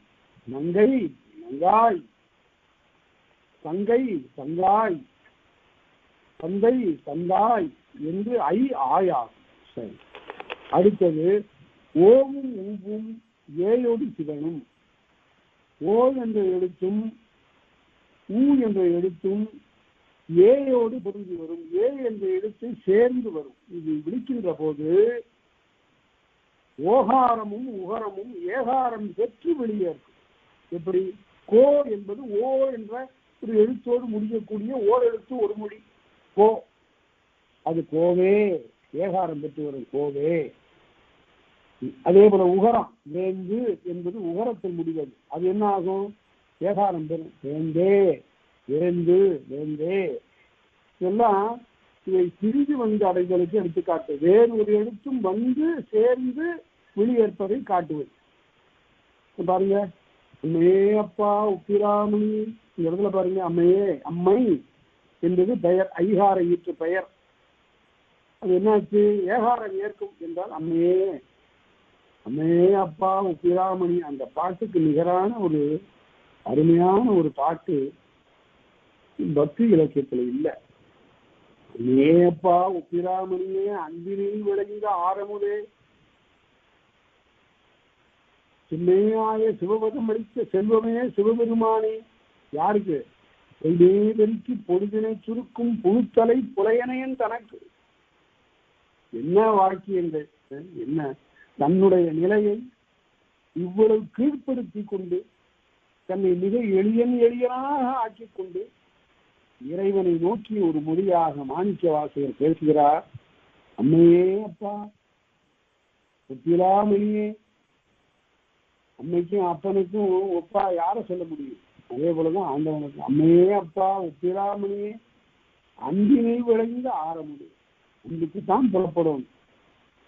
அன்பினில் விளைந்த ஆரமுதே, பொய்மே பெருக்கி பொழுதினை சுருக்கும் புழுத்தலை புலையனையன் தனக்கு. அடாரா, எப்படின்னா இந்த புழுத்தலை புலையனைங்கிறதுக்கு பண்டிதமணி என்ன உரை எழுதிட்டாருன்னா, புழுத்தலை புழுத்து அலைன்னு அதை பிரிச்சுட்டார். புழுத்து அலை புலையனை அப்படி பிரிக்க கூடாது என்பது என்னுடைய எளிமையான கருத்து. ஏனென்றால் அடித்து பகர ஒற்று வந்து விடுகிறது. அதனால அது எப்படி அடிக்கணும்னா, புழுத்தலைன்னு புழுவை தலையிலே உடைய, புழுவை தலையெல்லாம் புழுத்து போச்சு, அந்த அளவுக்கு முதுமை வந்துருச்சு. புழுத்தலை புலையனேன் தனக்கு. அவ்வளவு இழிந்தவன் நான், உடம்பால் இழிந்தவன், உணர்வால் இழிந்தவன். புழுத்தலை புலையனேன் தனக்கு, செம்மையாய சிவபதம் அளித்த செல்வமே. அடா, செம்மையாய சிவபதம் அளித்தார். அதே பல இடங்கள்ல சொல்லுவார். புத்திநலம் அறியாத மூர்க்கரோடு முயல்வேனை பத்திநலம் அறிவித்து பழவினைகள் பாரும் மண்ணும் சித்தமலம் அறிவித்து, அறிவித்து இல்ல அறிவித்து, சித்தமலத்தை அறிவித்து சித்தமலம் அறிவித்து சிவமாக்கி இணையாண்ட இறைவன் இந்த மானுட உடம்பை, அதற்குள் இருக்கின்ற உயிரை பக்குவப்படுத்தி சிவமாக ஆக்குகிறார். அதற்கு பிறகுதான் அவர் ஆட்கொள்ளுவார். சிவமாக்கி இணையாண்ட அத்தனனுக்கு அருளியவார் ஆறுதருவார் அச்சோவே என்று சொல்லுவார். அதனால அப்படிப்பட்ட ஒரு நிலையில அம்மே அப்பா, அதான் விழி, வேகாரம் ஏற்றது. இந்த உகரம் தானே குற்றியல் உகரம். வேந்து என்று சொல்லுகிற போது அந்த உகரம் குற்றியல் உகரத்துக்கு தான் வரும்னு சொல்றாரு. சில இடங்கள்ல முற்றியல் உகரத்துக்கும் வருகிறது. அதுக்கு எடுத்துக்காட்டு நான் கூட ராமுன்னு காட்டினேன். ராமு ராமு அது உயர்தனைக்கு தான் வருது. அது முற்றியல் உகரம் அவ்வாறு வருவதும் உண்டு. அது உறவழி ரொம்ப குறைவு. ஆனா குற்றியல் உகரத்துல நிறைய வரும். கிட்டுன்னு இப்ப பேர் வைக்கிறாங்க, கிருஷ்ணமூர்த்தின்னு பேரு, அது சமஸ்கிருத பேரு. அதை சுருக்கி கிட்டு அப்படிங்கிறாங்க. அது குற்றியல் உகர பெயர் தான். அதே போல நந்து, நந்தகோபாலன் என்பதனை, நந்தகுமார் என்பதனை நந்து, அப்பு என்று எல்லாம் சொல்லுகிறார்கள். இதெல்லாம் குட்டியல் உகர பேர். இதெல்லாம் வினை ஏற்கும் போது விழி ஏற்கிற போது வேந்தே என்று கிட்டே நந்தே அப்பே என்றெல்லாம் மாறும். உகரம்தானே குற்றியல் உகரம். சரி, அடுத்தது ஏனை உயிரே உயர்தனை மருங்கில் தாம் வெளி கொள்ளா. இந்த 4 எழுத்து தான் உயர்தனையில வெளிக்கொள்ளும். ஏனை எழுத்துக்கள் வெளிக்கொள்வது இல்லை என்று சொல்லும். என்னென்ன எழுத்து? எல்லா எழுத்தும். எத்தனை எழுத்து? இதுதான். அதாவது முதுகலையில எண்ணெயில சேர வருகின்ற பிள்ளைகளுக்கு ஒரு தேர்வு வச்சுதான் எடுக்கணும் மாணவர்களை என்ற போது நான் ஒரே ஒரு கேள்வியை கொடுத்து அதுக்கு எழுதி கொடுக்க சொன்னேன். ஒரே ஒரு கேள்விதான். உயிரெழுத்து 12ஐயும் மெய்யெழுத்து 18ஐயும் வரிசை மாறாமல் எழுதுக. என்ன ஆச்சு என்றால் உயிரெழுத்து 12 பல பேருக்கு சரியாக தெரிகிறது, பிழை இல்லை. உயிரெழுத்து 12 மேல தலைப்பு போட்டு எழுதுங்கன்னு சொன்ன, உயிரெழுத்து 12 போட்டு எழுதுங்க. அந்த 12ங்கிறதுல எல்லாரும் 12ன்னு எழுதினாங்க. அப்படி எழுதக்கூடாது. 12 ராதான், ரே கூடாது. 12. சரி, 12 உயிரெழுத்துக்களை எழுதிவிட்டார்கள். இது இவர்கள் படிக்கலாம் என்றால் மெய்யெழுத்துல தான் பெரிய தகராறு. 18 எழுத்து பல பேருக்கு வரல. 1, 2 அங்கங்க இடிக்குது. பிறகு எழுதியவர்களும் வரிசையாக எழுத முடியல. பானா தானா தானா பானா பாமா தாராளா வாழாளா ராணா என்று அந்த வரிசை வரல. இந்த வரிசையில ஒரு நுட்பம் இருக்கிறது, சொல்லிக்கொண்டே பாருங்க. தானா சாஞா தானா தானா பாமா, குரல் வலையிலேருந்து இதழுக்கு வந்துட்டோம். இப்படி சொல்லும் போது கானா சாஞா தானா தானா பாமா. அதனால ஒவ்வொரு எழுத்தும் பிறக்கக்கூடிய இடம் பற்றியதாக இந்த வரிசை அமைகிறது. அதனால அவ்வாறெல்லாம் பார்த்து சொல்ல வேண்டும். இடையினத்திற்கும் வல்லினத்திற்கும் இருக்கக்கூடிய தொடர்பை புலப்படுத்துகின்ற வகையில் அது ஒலிக்கப்பட வேண்டும். ரா ரா என்று இவ்வாறு வேறுபட அதனை ஒலிக்க வேண்டும். அவ்வாறெல்லாம் பார்த்தாலும் இந்த ஏனி உயிரே இப்ப 4 உயிர் தான் நாம பார்த்திருக்கிறோம். அதை பார்த்தோம். இ-உ-ஐ-ஓ, இ-உ-ஐ, இந்த 4 எழுத்துக்களை தவிர ஏனை உயிர் என்றால் 8 உயிர்கள். உயிர்நிலை மறிந்து தாம் வெளிகொள்ளா. மற்ற எழுத்துகள் தாம் வெளிவரமாட்டா. என்மனார் புலவர். இந்த என்மனார் புலவர் சொல்வதில இருந்தே இது எத்தனையோ அவருக்கும் மேல பல 100 ஆண்டுகளுக்கு முற்பட்ட செய்திகளும் தெரியும். அது எப்படி வரும்? சில இடங்கள்ல வர்றது உண்டு. இப்பவும் கூட கனியே என்று வரும், கரியே இதெல்லாம் வரும். அதெல்லாம் ரொம்ப சிறுபான்மை, அதற்கெல்லாம் இலக்கணம் சொல்ல வேண்டியதில்லை. அடுத்தது 125வது நூற்பா அளபடை மிகவும் இகர இருபெயர். அளபடை மிகவும், அளபடையினால் வரக்கூடிய இகர இருபெயர், இகரத்தை இறுதியாக உடைய பெயர் உயர்தனையில இகரத்தை இறுதியாக உடைய பெயர் இயற்கையாகும் செயற்கையே இல்லை. ஆனால் இந்த நூற்பாவுக்கு சேனாவரையர் உரை எழுதினார். இல்லாவிட்டால் நமக்கு எதற்காக இயற்கை செயற்கை ரெண்டையும் ஒரு வரியில சொல்றாரு, என்ன பொருள் என்று புரியாது. தோழி என்பது அளபடை. முதல்ல அளபடை எழுதி பாருங்க. தோழி ஒரு இகரம் கடைசியில இருக்கும், அதுதான் அளபடை. நீ என்ற நெடில் அளபெடுத்தது. அந்த அளபெடுத்து என்னாச்சு? முதல்ல தோழின்னு இருந்தது, அது நீண்டது, நீண்டுதான் அளவெடுக்கும். தோழி என்று நீண்டு கடைசியில் அதை நீண்டதற்கு அடையாளமாக ஒரு இகர குறில் பின்னாலே எழுதப்பட்டது. இது மேலும் அளவெடுக்கிற போது என்ன ஆகும்? இது அளபட. இது மேலும் விழிக்கப்படும் போது என்ன ஆகும் என்றால் தொழி இன்னும் 2-3 இகரம் எழுதப்படும். அந்த இடத்துல மறுபடியும் ஈகாரம் ஆகாது, இகரமாகவே இருக்கும். அதுதான் சொல்லுகிறார். அளபடை மிகவும் இகர இருபெயர் இயற்கையாகும். அப்படியே இகரமாகவே தான் இருக்கும், ஈகாரம் ஆகிவிடாது. அதுதான் இயற்கை. அதென்ன அப்புறம் செயற்கை என்றால் மாத்திரையில கூடும், மாத்திரையில கூடக்கூடிய செயற்கை உடையது. முதல்ல தோழி என்று சொல்வதற்கும் இப்போது தோழி என்று சொல்லுவதற்கும் வேறுபாடு உண்டு. பண்டமாற்று எளி ஆகியவற்றில் 12 மாத்திரைகள் சொல்ல நீளலாம்.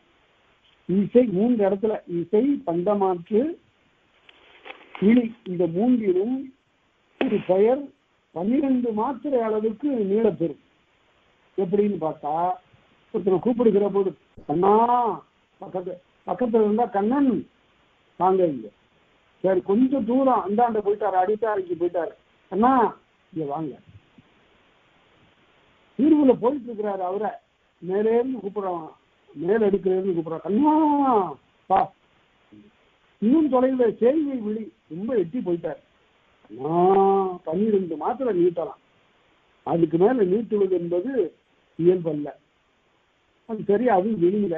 பண்ட மாற்றம்னா தெருவில் பொருள் விற்று கொண்டு போகிறாள் ஒருத்தி, கொட்டி கிழங்கோ கிழங்கு என்று, உப்போ உப்பு என்று, அந்த இடத்துலையும் 12 மாத்திரை வரலாம். அதே போல இசையிலையும் 12 மாத்திரை வரலாம். நிகரி கமபத நிதனி சா, அவ்வாறு வரும்போது 12 மாத்திரை நீளும். அவ்வாறெல்லாம் வருவதுதான் இந்த அளவடையுடன் இயற்கையாகும் செயற்கை என்ற. அது சேனாவர் எழுதினாரு, இகரம் ஈகாரம் ஆகாமையில் இயற்கையே என்றும் மாத்திரை மிகுதலால் செயற்கையே என்றும் கூறினார் அப்படின்னு தொல்காப்பியர் சொன்னதை சேனாவரையர் விளை ஆனா பெருமை சேனாவரையர். வடநூர் கடலும் தென்னூர் கடலும் நிலை கண்டு உணர்ந்த சேனாவரையர் அவர் அவ்வாறு சொல்லுகிறார். அடுத்தது முறைப்பெயர் மருங்கி. முறைப்பெயர்னா மாமன், மைத்துனன், தந்தை, தாய், அண்ணன், தம்பி, இதெல்லாம் முறைப்பெயர், உறவு முறைப்பெயர்கள். என்ன சென்ற நூற்றாண்டு குடும்பம் என்ற அமைப்புக்கும் இந்த நூற்றாண்டின் தமிழ் குடும்பம் என்ற அமைப்புக்கும் ஒரு பெரிய வேறுபாடு இருக்கிறது. ஒரு பெரிய சிக்கல் வந்தது. நாட்டினுடைய மக்கள் தொகை என்னளவில் மிக பெருகி கொண்டே போய்கொண்டிருக்கிறது என்று கவலைப்பட்ட அரசியலார் ஒரு சட்டம் வகுத்தார். 2 பிள்ளைகள் இருந்தால்தான் எல்லா வகையான சலுகைகளும் தரப்படும். முதல்ல தொடக்க காலத்துல 2 பிள்ளைகள், இந்த 2 பிள்ளைகள் ஒரு கோட்பாட்டை வகுத்து எங்க பார்த்தாலும் எழுதினாங்க. அழகழகான வண்ணங்கள்ல ஒரு தந்தை தாய் 2 தலையை போட்டாங்க, அப்பா அம்மா. கீழே 2 தலை போட்டாங்க, ஒரு ஆண் பிள்ளை ஒரு பெண் பிள்ளை தலை. 2ஐயும் போட்டு அளவான குடும்பம் போதுமே, 2க்கு மேல் வேண்டாம் என்றெல்லாம் எழுதினாங்க. 2ங்கிறது ஆகுபெயர் இல்லையா, 2க்கு மேல் வேண்டாம்ங்கிறது 2 பிள்ளைகள் ஆகுபெயர். அது என்ன நிலவை ஆகுபெயர்னு சொல்லணும் நீங்க. 2க்கு மேல் வேண்டாம் என்று எழுதினாங்க. ஆனாலும் இந்த குடும்ப கட்டுப்பாடு பல இடங்கள்ல சரியா அமையல. ஒருத்தருக்கு 6 பேர், 6 பிள்ளை 7 பிள்ளை, பொருளாச்சேரியில் ஒருத்தருக்கு 16 பிள்ளை, அதற்காக தினசரி பரிந்து கொடுத்தது. இப்படியெல்லாம் நிறைய பிள்ளைகள் பெறுவதை பார்த்து ஒரு முறை இந்த கல்லூரியில மத்திய அமைச்சர், குடும்ப நலத்துறை அமைச்சர் சந்திரசேகர் உரையாற்றுகிற போது, மக்கள் சில நல்ல திட்டங்களை பின்பற்ற வேண்டும், அதற்காக அரசு திட்டங்கள் வகுத்து தருகின்றது, ஆனால் மக்களிடம் போதுமான கல்வி அறிவு இல்லாமையினால் இவ்வாறு பின்னடைவு ஏற்பட்டிருப்பதுன்னு சொன்னார். அப்ப நான் எழுந்து உங்களுடைய விளம்பரத்துல ஒரு குறை இருக்கிறது என்று சொன்னேன். என்ன குறைன்னு கேட்டாரு. நீங்க படம் போடுகிற போது அப்பா அம்மா 2 தலை போடுறீங்க, கீழே 2 பிள்ளைகள் என்று போடுகிற போது ஒரு ஆண் பிள்ளையும் ஒரு பெண் பிள்ளை தலையும் போடுகிறீர்கள். இப்படி இருந்தால் போதும் என்றால் நீங்க என்ன சொல்லுகிறீர்கள் என்றால், ஒரு வீட்டுக்கு ஒரு ஆண் பிள்ளையும் ஒரு பெண் பிள்ளையும் இருந்தால் போதும் என்று கருத்தை நீங்கள் சொல்லுகிறீர்கள் அந்த படத்தின் வாயிலாக. ஆனால் அங்கதான் இடிக்குது. ஒருவருக்கு ஒரு பெண் பிள்ளை பிறந்து விடுகிறது, அடுத்தபடி ஆண் பிள்ளை வேண்டும் என்று அவன் அவாவுகிறான், அடுத்தும் பெண் பிள்ளை பிறக்கிறது, மறுபடியும் ஒரு ஆண் பிள்ளை வேண்டும் என்று அவாவுகிறான், 3ஆவதும் பெண்ணாக பிறக்கிறது. 7 பெண் பிறந்திருக்கிறது. 7 பெண்கள். எதனால் 7 பெண்கள் பிறந்தன? ஒரு ஆண் பிள்ளையின் மீது உள்ள அவாவினால் 1 2 ஆச்சு, 7 ஆச்சு. அதனால அரசாங்கம் இந்த விளம்பரத்தை எப்படி போட வேண்டும் என்றால், 2 பெண் பிள்ளை தலை மட்டும் போட்டு ஒரு விளம்பரம், 2 ஆண் பிள்ளை தலை மட்டும் போட்டு ஒரு விளம்பரம், ஒரு ஆண் பிள்ளை ஒரு பெண் பிள்ளை தலை மட்டும் போட்டு 3 வகையாக விளம்பரம் செய்து எப்படி இருந்தாலும் போதும் என்ற நிலையும், பிறகு பெண் பிறப்பு குறைவில்லை, அது சமுதாயத்தில் மதிக்கத்தக்கது என்ற நிலையும், பெண் குடும்பத்திற்கு சுமை இல்லை என்ற கருத்தை அரசு பொருளாதார நிலையிலும் ஈடு செய்ய வேண்டும் என்று சொன்னால், அதற்கு பிறகு அதை மாற்றினார். நல்ல அறிவுடை அமைச்சர், இவர் நன்கு படித்தவர். அந்த காலத்துல ரொம்ப 1967 அந்த காலத்தில் அவ்வாறு அந்த அமைச்சர் அதனை கேட்டு உடனே போய் அதற்கு பிறகு அதனை மாற்றினார். அதனால அவ்வாறு முறைப்பெயர் என்பது தந்தை, தாய், அண்ணன், தம்பி, தங்கை, இவையெல்லாம் முறைப்பெயர்கள். சரி, முறைப்பெயர் மருங்கின் ஐயன் இறுதி ஆவோடு வருவதற்கு உரியவும் உள்ளது. ஆயால் தங்கை என்பது தந்தாய், தங்கை என்பது தங்கா என்று ஆயாகும் நாம பார்த்தோம். ஆயாகாமல் ஆயனவும் ஆகும். எப்படி? அன்னை என்பது அண்ணா என்றும் வரும், அத்தை என்பது அத்தா என்று வரும். இந்த அத்தாங்கிற சொல்லி இன்னைக்கு இஸ்லாமியர்களே அப்படியே இருக்கிறது. அத்தாங்கிறது அப்பா. இந்த இதெல்லாம் தமிழ் சொற்கள் எங்க போய் இருக்கு பாருங்க. இஸ்லாமியர்களிடையே அத்தா ஆச்சு, மலையாளிகளிடையே அச்சன், அச்சா ஆச்சு. அதுவும் அச்சன் என்பதும் தமிழ் சொல் தான். அது அப்பன் அப்பா, அச்சன் அச்சா, அம்மை அம்மா என்று இவ்வாறு ஆவாகவும் ஆகும். அம்மை அம்மா என்று ஆகும். அன்னை சொல்லு இயற்கையாகும். பக்கத்தில் இருக்கிறவனை கூப்பிடுகிற போது அளவடையும் எடுக்கிறது இல்லை, குறி நெடிலாகவும் மாறுறதில்லை, அது அப்படியே இருக்கும். நம்பி வருக, ஏந்து வருக, நங்கை வாழி, ஓ வாழி என்று ஈவு ஐஓ ஆகிய 4 உயிர்களும் அன்னையில் வருகிற போது இயற்கையாக இருக்கும் என்று சொல்லிவிட்டு இதுவரையில உயர்ந்தனையை முடிச்சிட்டார். உயர்ந்தனையில உயிரெழுத்தை பற்றி மட்டும் முடிச்சிருக்கிறார். அடுத்தது உயர்ந்தனையில வெளியேற்கக்கூடிய புள்ளி ஈறுகள், மெய்யெழுத்துகள் என்னங்கிறத சொல்ல போறாங்க. அங்கேயும் 4 எழுத்துக்கள் வருது. இந்த நான் சொல்லும் போது நுனி நாக்கு வரணும், இல்லாவிட்டா எழுத்து மாறிடும். நான் என்று சொல்லுகிற போது மேலெண்ணத்தினுடைய கடைப்பகுதியை, முன்பகுதியை போய் தொட வேண்டும். என்னும் அண்ணான் என்ப புள்ளி இறுதி வெளிகொள் பெயரே. நான் தோழன் வருக, அதே போல அன்பர் வருக, அண்ணல் வருக, பெருமாள் வருக என்று வருகிற போது இந்த வருக வருக என்று பாருங்க. வருக வணக்கம், வீட்டுக்கு முன்னாடி எழுதியிருப்பாங்க வருக வணக்கம்.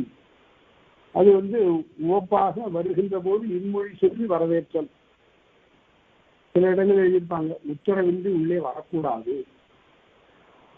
அது அவ்வளவு நீளமா எழுத வேண்டியதில்லை. கேட்டு வருக, அதையும் உடன்பாட்டு முகமாக எழுதலாம், கேட்டு வருக என்று.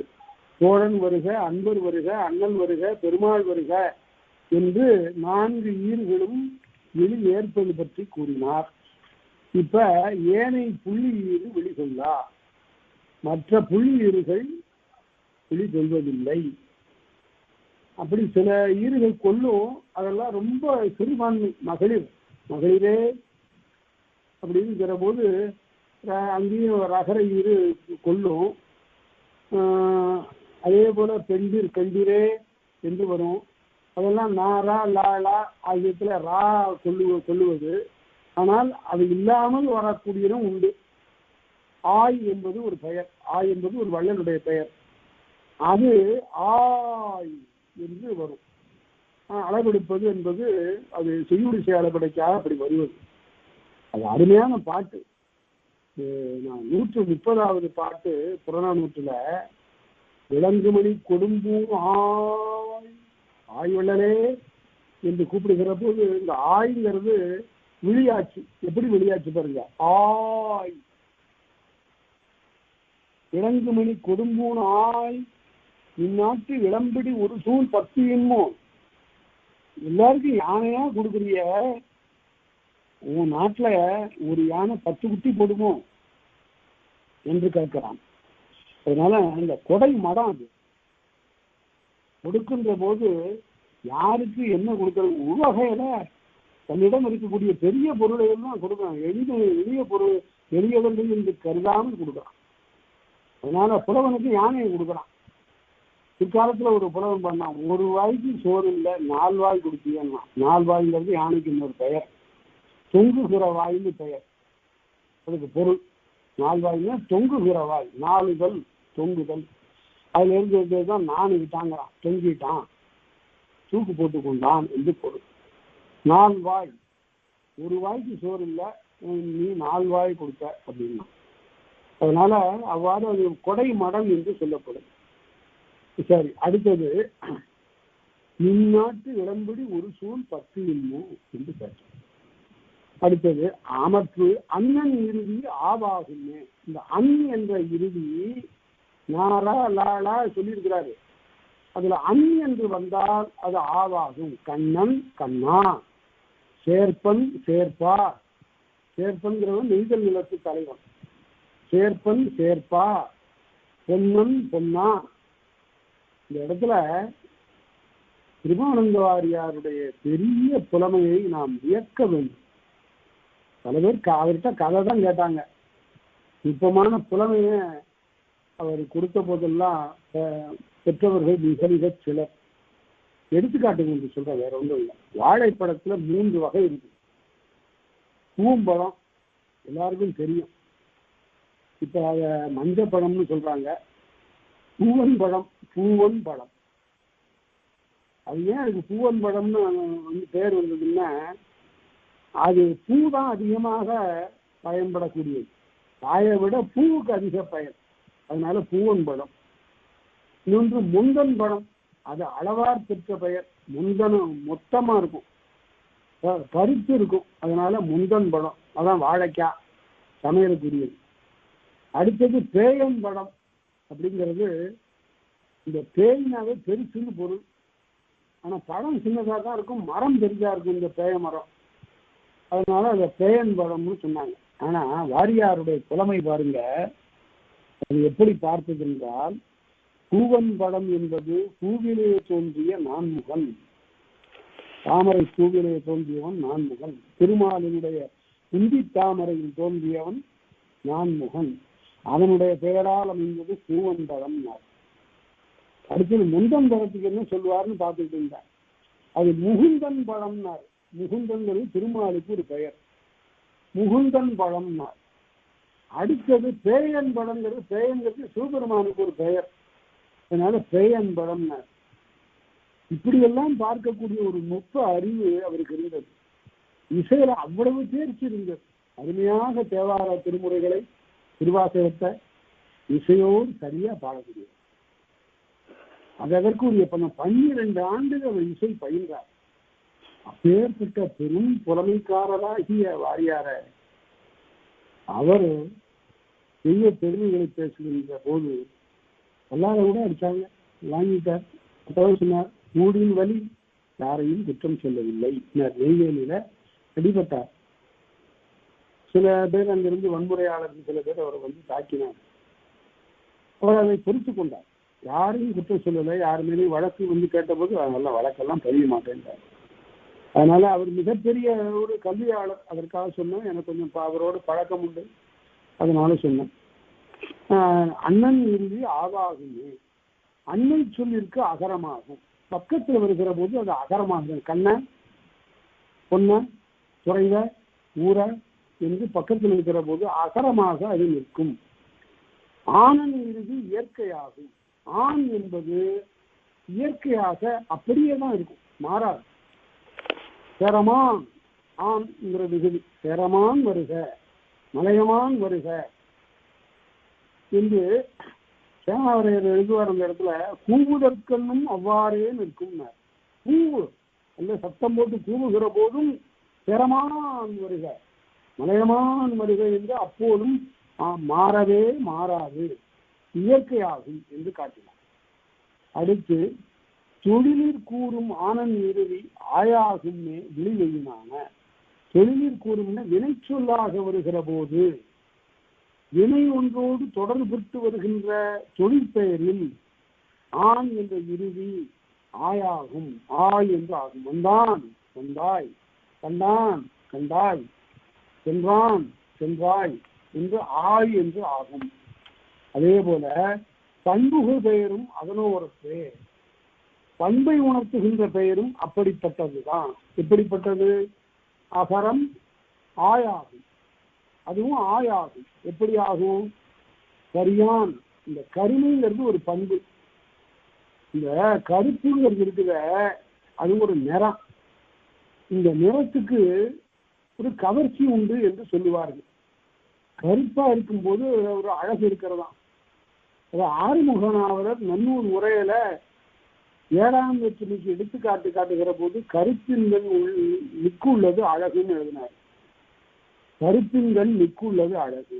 கருப்புல அழகு ரொம்ப அதிகமாக இருக்கிறது. ஏன்னா அவர் கருப்பு, நல்ல கருப்பு. அதனால கருப்பின்கண் மிக்குள்ளது அழகுன்னார். அதனால அது அழகுதான். நாம சொன்னோம், ஆறுமுகனாவலரா சொன்னாரு.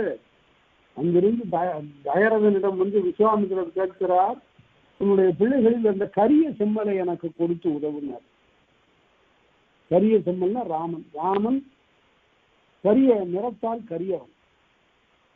அந்த கரியன் என்பது கரியாய் என்று. அதே போல மன்மதனும் கருப்பு நிறத்தவன். அவனுக்கு பேர் கருவேள். இன்னொருத்தான் தான் சிவப்பு நிறமுடையவன். அவன் தான் முருகன். அவன் செவ்வேள். கருவேள் என்பது மன்மதனை குறிக்கும், செவ்வேள் என்பது முருகனை குறிக்கும்.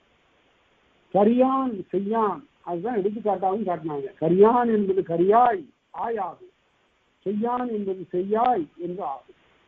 இவ்வாறு ஆய் என்ற ஈறு பெறும் என்று சொன்னார். விழிக்கின்ற போது ஆய் என்ற ஈறு பெறும். அடுத்தது ரொம்ப சொற்சிக்கனமுடையவர் தொல்காப்பியர். அளபடை பெயர்களை எப்படி வரும் அப்படின்னார். அதாவது ஆண் ஈற்று அளபடை பெயர் உழவன், உழான். உழான்ங்கிறது ஒரு பெயர். கிழான், ஒவ்வொரு கிழாருங்கிறதுல அது கிழான். உழான் கிழான் என்பன ஆணியற்று பெயர்கள். இந்த ஆணியற்று பெயர்கள் இகர ஈற்று அளபெயர் போல, இகர ஈற்று பெயர் போல இருக்கும். அளபடை பெயரே அளபடை இயல. அளபடை பெயர் முன்பு சொல்லியிருக்கிறார். எங்க சொல்லியிருக்கிறாரு? தோழி என்பது நீண்ட போது தோழி. அது வெளியில அளபடையா இருக்கும்போது தோழி, வெளியில தோழி அப்படி வருகிற போது இகரம் மட்டுமே எழுதப்படும் அங்க சொன்னார்ல. அதே போல இங்கேயும் ஆண் ஈறு அளவெடுக்கிற போது அகரக்குறில் எழுதப்படும். அங்கு இகரக்குறில் எழுதப்பட்டது, இங்க அகரக்குறில் எழுதப்படும். உழான் கிழான் 2-3 அகரம் போடுகிறார். அப்படி போட்டா ஆணன் இறுதி இயற்கையாகும் என்பதற்குள் இது அடங்காது. இது அளபடையில வருவது. அளபடையில வருகிற போது அகரக்குறி பெற்று நீளும் என்று காட்டினார். அடுத்தது முறைப்பெயர் கிளவி ஏயோடு வருமே. மகன், தந்தை, அப்பா, அம்மா இதெல்லாம் முறைப்பெயர் கிளவி. சில முறைப்பெயர்கள் ஏ என்பதோடு பொருந்தும். மகன், மகனே, மகனே கேளாள், மகளே கேளாள் என்றெல்லாம் வரும். மகனே, அதே போல மருமகளே என்று ஏகாரம் பெறும். முறைப்பெயர்கள் ஏகாரம் பெற்று வரும். அது நகார ஈற்று முறைப்பெயர் ஏகாரம் பெற்று வரும்னு எழுதுவாரு. மகனே, மருமகனே என்று வரும். நகர அடுத்தது நகர ஈற்றுள் வெளி ஏலாதனை. இப்ப எல்லாமே நகர ஈரா சொல்லிட்டு இருந்தாரு. வெளி ஏற்கக்கூடிய பெயரெல்லாம் சொன்னாரு. அந்த நகர ஈற்றில் வெளி ஏலாத பெயர்களை இப்ப சொல்றார். தாம் என்ற பெயர். அது என்ன தான் அப்படின்னா, அது படற்கை இடப்பெயர். அவன்தான், அவள்தான் என்று அங்க வரும். அது தான் என்பது படற்கை இடப்பெயர். அந்த தான் என்ற பெயரும் சுட்டு முதற் பெயரும் சுட்டெழுத்தை முதலாக உடைய பெயரும் அவன், இவன், உவன் என்ற பெயர்களும் யான் என்ற தன்மை இடப்பெயரும் யான் என்பது தன்மை இடப்பெயர். வினாவின் பெயரும் யாவன் என்ற வினாவின் பெயரும் அன்றி அனைத்தும் ஆகிய அனைத்தும்னு பொருள் இருக்கு. ஆகிய அனைத்தும் வெளி கோள் இலவே. வெளி கொள்ளுதல் இல்லை. கோள்னா முதல்நிலை தெரிந்த தொழிற்பெயர். கொள்ளுதல் என்பது கோள் என்றாயிற்று. முதல்நிலை நீண்டது அல்லது தெரிந்தது. முதல்நிலை தெரிந்த தொழிற்பெயர். தான் என்பது அப்படியே தான் இருக்கும். அவன், இவன், உவன், யான், யாவன் ஆகிய நகரியர்கள் எல்லாம் வெளி கொள்ள மாட்டா என்று வரையறுத்தார். அடுத்தது ரகாரையிரு. ரகாரையிரு ஆறும் அருவும் ஈரோடு சிவனும். இந்த ஆறு என்ற விகுதியும் அர் என்ற விகுதியும் ஈர் என்பதோடு ஈர் என்பது எப்படி ஆயிற்றோ அப்படி ஆகும். இப்படி ரகாரையிரு பார்ப்பார், தாயார், கூத்தர், நண்பர் என்று ஈறுகள் எப்படி இருந்ததோ அதே போல இதையும் இயல்பாக இருக்கும். பார்ப்பார், தாயார், கூத்தர், நண்பர் என்று வரும். அதிலே வினையாளனின் பெயர்கள், வினையாளனின் பெயரை தொழிற்பெயர் என்று குறிப்பிடுவார் தொல்காப்பியர். இன்னும் இலக்கண ஆசிரியர்கள் வினையாளனின் பெயர் என்று சொல்லுவார்கள். பார்ப்பார், தாயார், கூத்தர், நண்பர் என்பதில் ஆர், அர் என்ற விகுதிகள் வந்தன.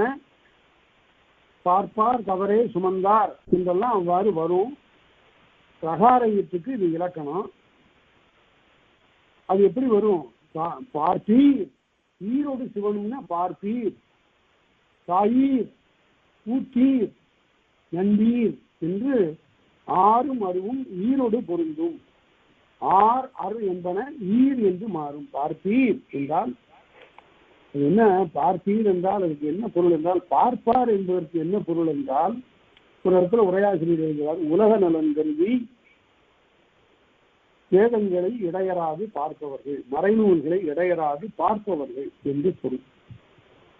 இன்னொன்று, பார்ப்பு என்றாலே இளமை என்று பொருள்.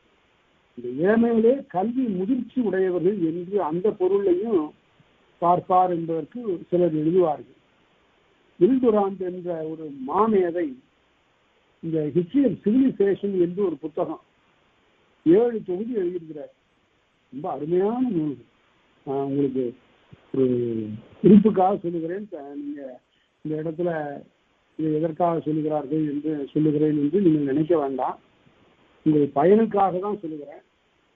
ஹிஸ்டரி ஆஃப் சிவிலைசேஷன் என்பது 7 தொகுதியுடைய புத்தகம். இன்னைக்கு சந்தையில அதனுடைய விலை 70,000.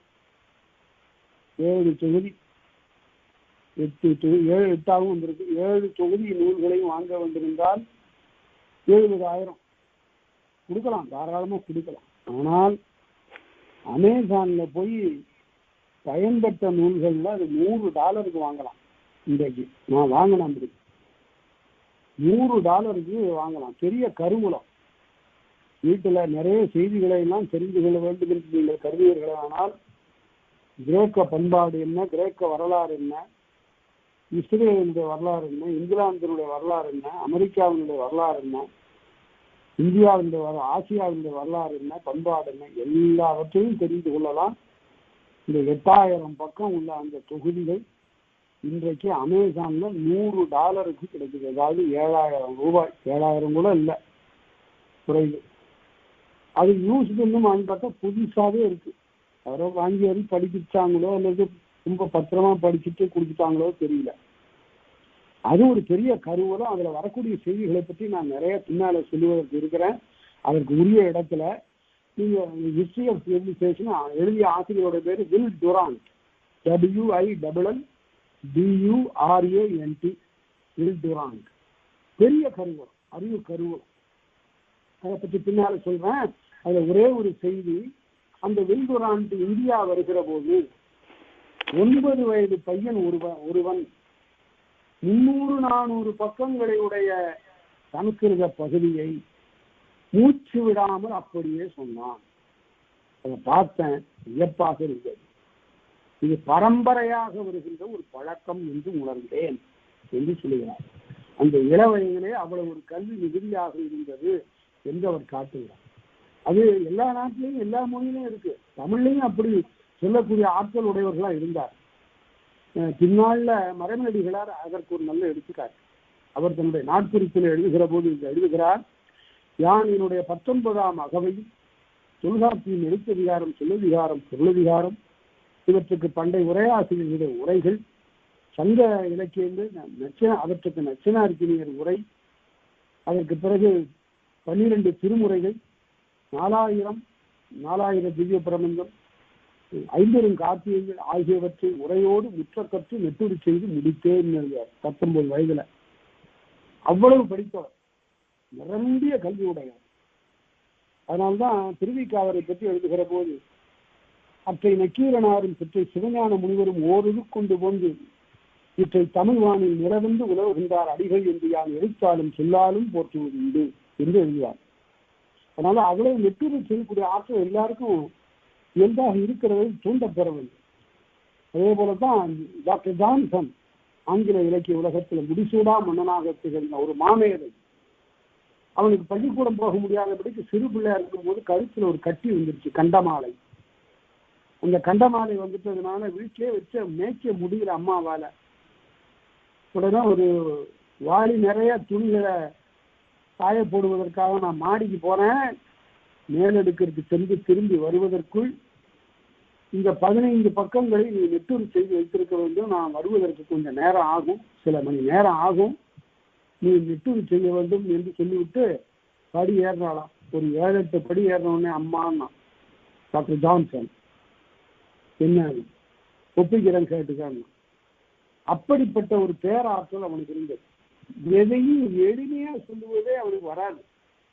Birds of the same feather flock together ஆசிரியர் எழுதினா put it in better form. அது எப்படி சொல்றதுன்னா, ஆசிரியர் கேட்டார், archaeological specimens of identical plumage to congregate together நீ எழுதலாமே. அதனால ஒரு படோடோபமான ஆங்கிலம், அதை வைத்துக்கொண்டு ஒரு பெரிய அகராதியை தொகுத்தான் ஜான்சன். அவனுடைய மனப்பாட ஆற்றலும் அப்படிப்பட்டது. அவர்களெல்லாம் பார்க்கின்ற போது நமக்கு எப்படி இருந்தாலும் தமிழ் என்று படிக்க வருகிற போது ஒரு 10,000 பாட்டாவது தெரிஞ்சிருந்தா நல்லா இருக்கும். அது நம்முடைய அவா. சரி, அது இருக்கட்டும். இப்ப தொழிற்பெயராயின் பார்ப்பார் பார்ப்பி அப்படின்னு அது வெளியில ஒரு தாயா தாயி யாரு கூப்பிடுறா அப்படின்னா, கம்பராமாயணத்துல முகன் அங்கிருந்து வந்து இந்த தாயர் மூவரையும் வணங்கி அப்படி சொல்லுகிறான், தாயி நீங்க எனக்கு தாய் மாதிரி இருக்கிறீங்க, நீங்க தான் என்னுடைய தாய் என்று சொல்லுகிறான். தாயி கூட்டீர், கூட்டாடுகின்றவர்களை நன்றி என்று இவ்வாறு ஈர் என்று அது பொருந்தும், ஈர் என்று ஆகும். அடுத்தது வினையாளனின் பெயர், அதாவது தொழிற்பெயரை வினையாளனின் பெயர் என்று சொல்லுகிறார் தொல்காப்பியர். அங்கே ஏகாரம் வருதல் உண்டு, வலிக்கின்று குற்றமில்லை. எப்படி வந்தார் வந்தீரே, ஈர் வருவதோடு ஏகாரமும் பொருந்தும் என்பது இலக்கணம். அங்க பார்ப்பார் பார்த்தீர்ல அதுவே பார்த்தீரே தாயீரே கூத்தீரே என்றெல்லாம் வரும். வந்தார் வந்தீங்கு அதெல்லாம் பார்ப்பார் தாயார் கூத்தரெல்லாம் பெயர். இங்க வினையை பற்றி சொல்லுகிறார், வந்தார் வந்தீரே என்று, சென்றார் சென்றீரே என்று ஈர் விகுதி பெறும் என்று சொன்னார். அதே போல அறியிற்று தொழிற்பெயர் வருகிற போது மிகுவது உண்டு, நடப்பவர் நடப்பவரே, உண்பவர் உண்பவரே என்றெல்லாம் வரும் என்று தேனாவரையர் காட்டுவார். அடுத்தது பண்புகள் பெயரும் அதனோரத்து, பண்பு பெயர்களும் அப்படித்தான் வரும். கருமை என்பது ஒரு பண்பு, கரியார் கரியீர், அதே போல இளையார் இளையர் இளையீர் கரியீர் கரியீரே இளையீரே என்று ஏகாரம் பெறும். இதுவும் இந்த இப்பெயர்களும் பண்பு பெயர்களும் ஏகாரம் பெறும் என்று காட்டினார். அதனால 140வது நூற்பாவோடு நாம் அமைவோம். மறுபடியும் சிந்தித்து பாருங்கள். இது விழிமரபு முழுக்க முழுக்க கூப்பிடுவது பற்றிய பெயர்கள். பின்னால நுட்பமான சில செய்திகள் சொல்லப்படும். அதற்கு பிறகு பெயரியலுக்கு போறாரு ஆசிரியர். பெயர் வினை இடை உரி இந்த 4 சொற்களை பற்றி மிக அருமையான ஒரு இலக்கண பகுதியை நாம் காணப்போகிறோம். சொல்லதிகாரத்தில் ஏறத்தாழ ஒரு பாதி பகுதியை நாம் எட்டி கொண்டிருக்கிறோம். அதை முடித்துவிட்டு அதன் பிறகு மிக பெரும் செல்வமாகிய பொருளதிகாரத்தை நாம பார்க்கலாம். இதுகாரம் கேட்ட அனைத்து தமிழ் உள்ளங்களுக்கும் என்னுடைய நன்றி, வணக்கம்.